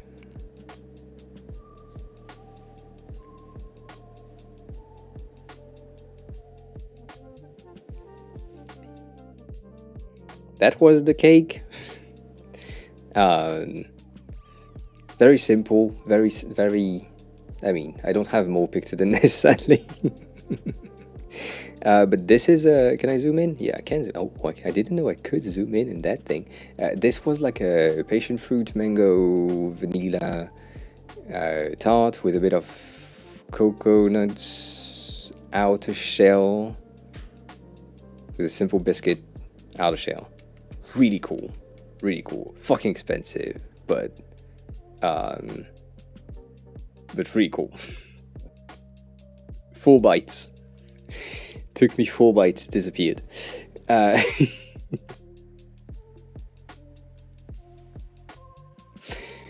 sorry, Stoney. But it wasn't the best. It was okay though. I tried a burrito not long ago, and that was much better. If you haven't seen the food in Italy in my stories, you missed it. I might post them in the Discord at some point. I don't know. I'm thinking about it. But yeah, we can do CV review, but CV review is very simple. Like,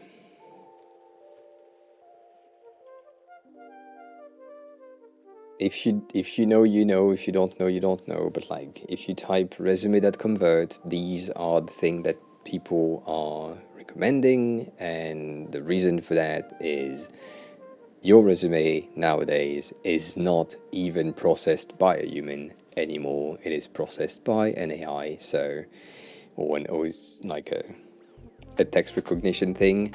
So basically, the most text recognition friendly you can be, the better. And then it looks like shit, but it's much better for the AI than this, right? This is trash for recognition. It has a lot of issues, and people cannot, like, the robots cannot pass these things properly, so we don't recommend that. And yeah, the thing is, with that value and with a digitized version of your resume, you can now easily get something that is longer than an A4, so you don't need to print it, or you don't need to have it for print specifically. That's the first point. You can also use the cheating option of copy pasting the entirety of the requirement at the bottom of the resume in white text in 4 points with no line height. The robot will still read the thing because it's text, right? That's a thing. It goes through, and then you have like a 100% accuracy matching rate with your resume, which is good, but it's bad. It depends on the company that you are applying for, yes, but it's also heavily present on all the platforms for recruiting, as LinkedIn, as in France, Welcome to the Jungle.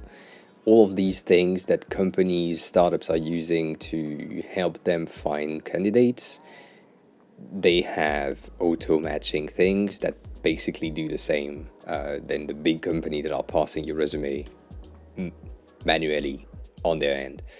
But yeah, you can do that. You can use the I love to do that. You can use the dividers in between your experience to copy paste the buzzwords of the requirements in 4 points gray. So it looks like a divider, but it's basically the requirement for the job that you're applying for, and it's just hidden. People don't see it because if they print it, it looks like a fucking line. If they zoom in, they can see that. But like using like small dividers is just fun.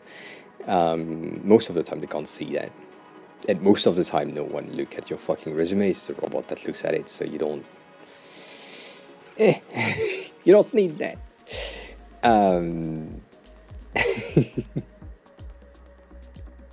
So yeah, I don't know, it's just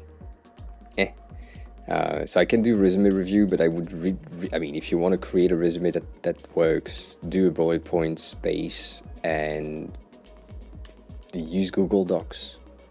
Google Docs is great.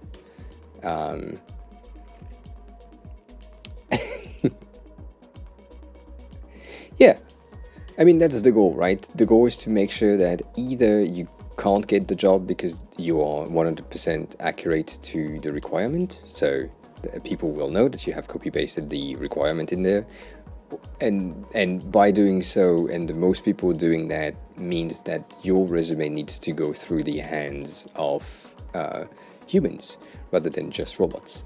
And so if you crash the OCRs, then it's good for everyone and you have a more human interaction. So yeah.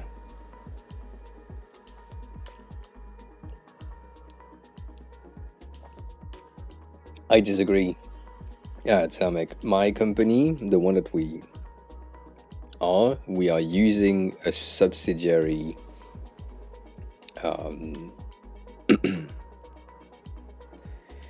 talent thing where people can apply, and on LinkedIn it's the same thing. If I apply with LinkedIn, it is auto matched to the listing on that company. Welcome to the jungle also has like an OCR to check the resume of the candidates.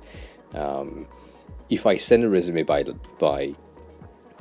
mail, like physical mail, someone might read it, but it's a big might. So I don't think people read resume anymore. It's like the cover letters. It's a very US based thing, but most of the time people don't read it anyways. So yeah.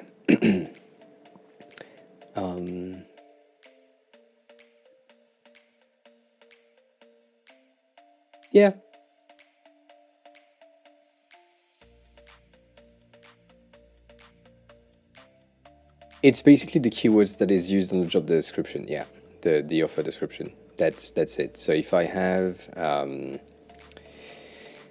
oh,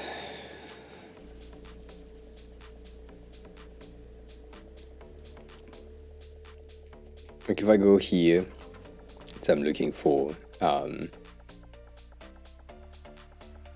yeah, they want it, but they don't read them. It's annoying. Can I have a thing that is more on a design role, please? Not a freelance, senior, right there, right? Yeah, that's about my rate.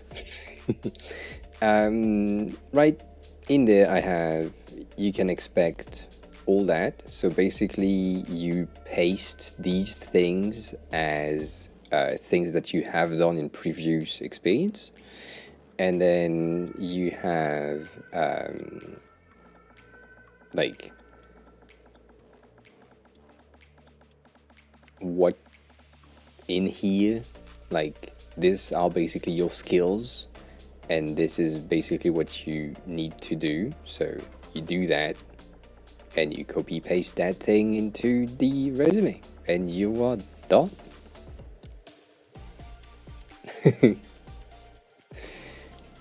And I know I said that before on people who create like portfolios, still wants to create portfolios and need like a deck to showcase content. If you can cater and tailor the CV, resume, and portfolio that you're sending to the company that you are sending it to, then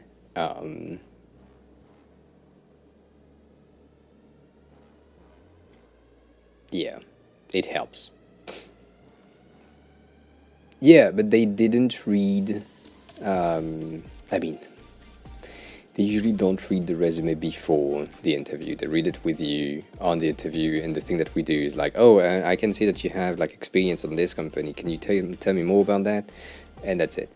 So it's just, there is some reading in physical form when you have the first meeting or when you are in the first video call with them, but the reason why they are calling you back is usually because the robot said, you know what, that's a good match. And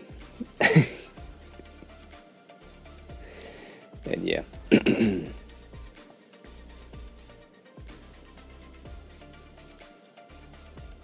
It is for the interview. It's not for the hiring, choosing a candidate, a potential candidate process. It's more like there is this person that applied.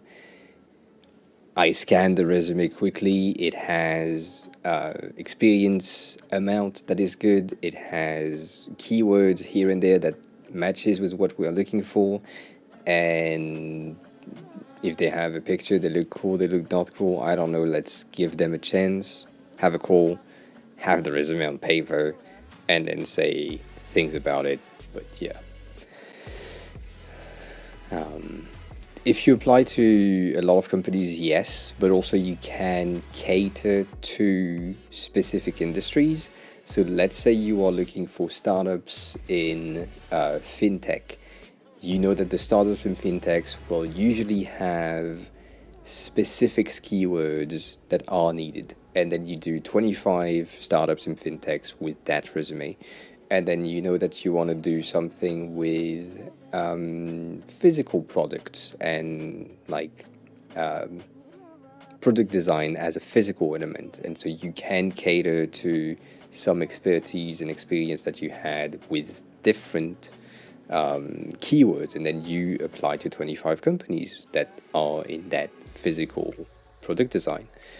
Maybe you are looking for something a bit more extravagant with, I don't know, women in tech or green energies or whatever, and then you cater with some of the keywords that they have. So I have a foreign name, so yeah, I know that. But yeah, Denny, if you do that every time and you apply to 1,000 companies, it's a lot of work. But if it's just changing some keywords here and there, it doesn't take that much.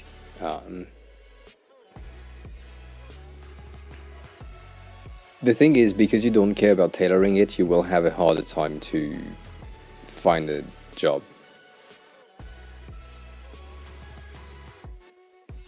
I mean, that's the reason why I couldn't find a job for 8 months when I quit some of my previous, like a long time ago. Was first of all, I didn't have enough experience. That's a start. Like, it was at the beginning of my career, but it basically I just applied to everything with the same fucking thing, and I just send to everyone, and it wasn't matching. When they had like a requirement for a cover letter, I was like, let me change the name of the company here and send the same shit. I could have automated that, but I didn't. So, I don't know.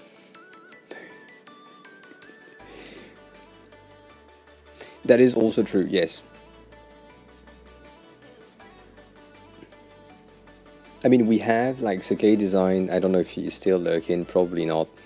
Probably far away now, eating some food at that time of the day. Anyways, when he was working at MetaLab, he recommended me to the hiring manager there because they were looking for something. It was a good match overall because they had the recommendation. He could have got like a bit of a bonus for bringing good designers in the company, but it didn't match with me at the time because I was about to, or at least it was in the middle of the pandemic, and I had plans of moving and living in Japan soon, and that basically fucked up everything. It was the same thing for Figma because I wanted to move to Japan. They couldn't really ensure that the time zone difference and the overlapping like time allocated would have been okay.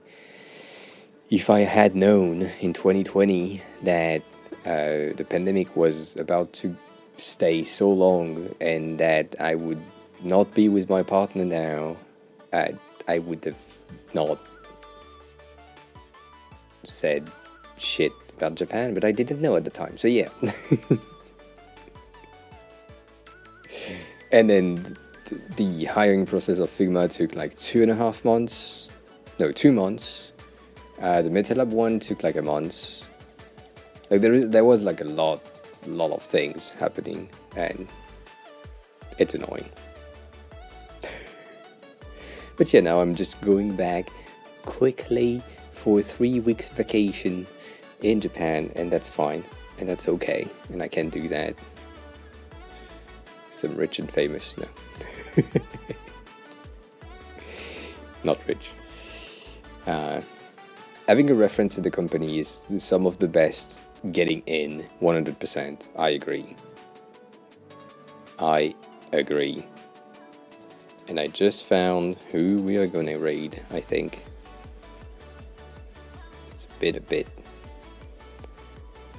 Just checking. Yeah, I think. Yeah, I mean, it's always good to have someone that can vouch for you in a way, in a company, saying that, yeah, I've worked with that person, or I was in school with that person. It was nice, it wasn't nice. In my view, it's a good thing.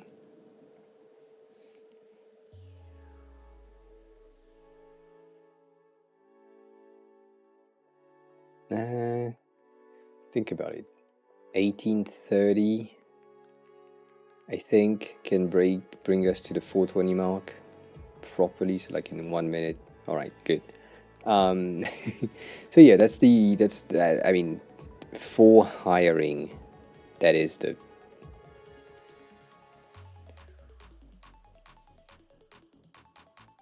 base. That's the base, and then your resume is. Just make sure that it's robot friendly. You can have a physical resume for physical event, which is a bit more design, and you can have a robot resume for hiring in mass, en masse, on the internet. It's fine. It will be fine. Yeah, 1830, I think. So in 20 seconds, I click the button to raid, and we are raiding someone that we've raided once. And yeah, the Google Doc template is good because it just works for CRs and right. Yes, that is true, but it's just more complicated. There is a stream Thursday, Friday, Stony, that will happen.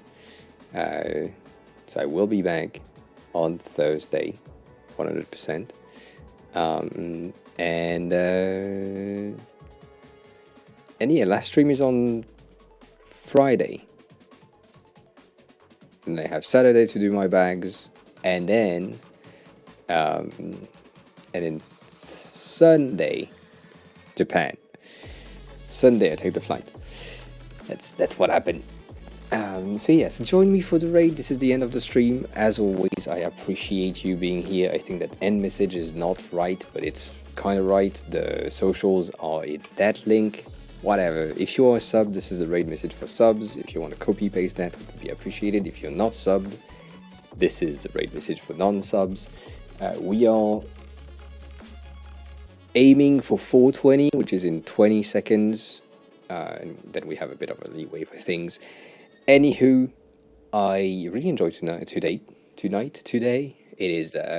It was neat. It was a neat stream, long ass stream. I like that. I enjoyed it. Thanks a lot for being here. I appreciate it.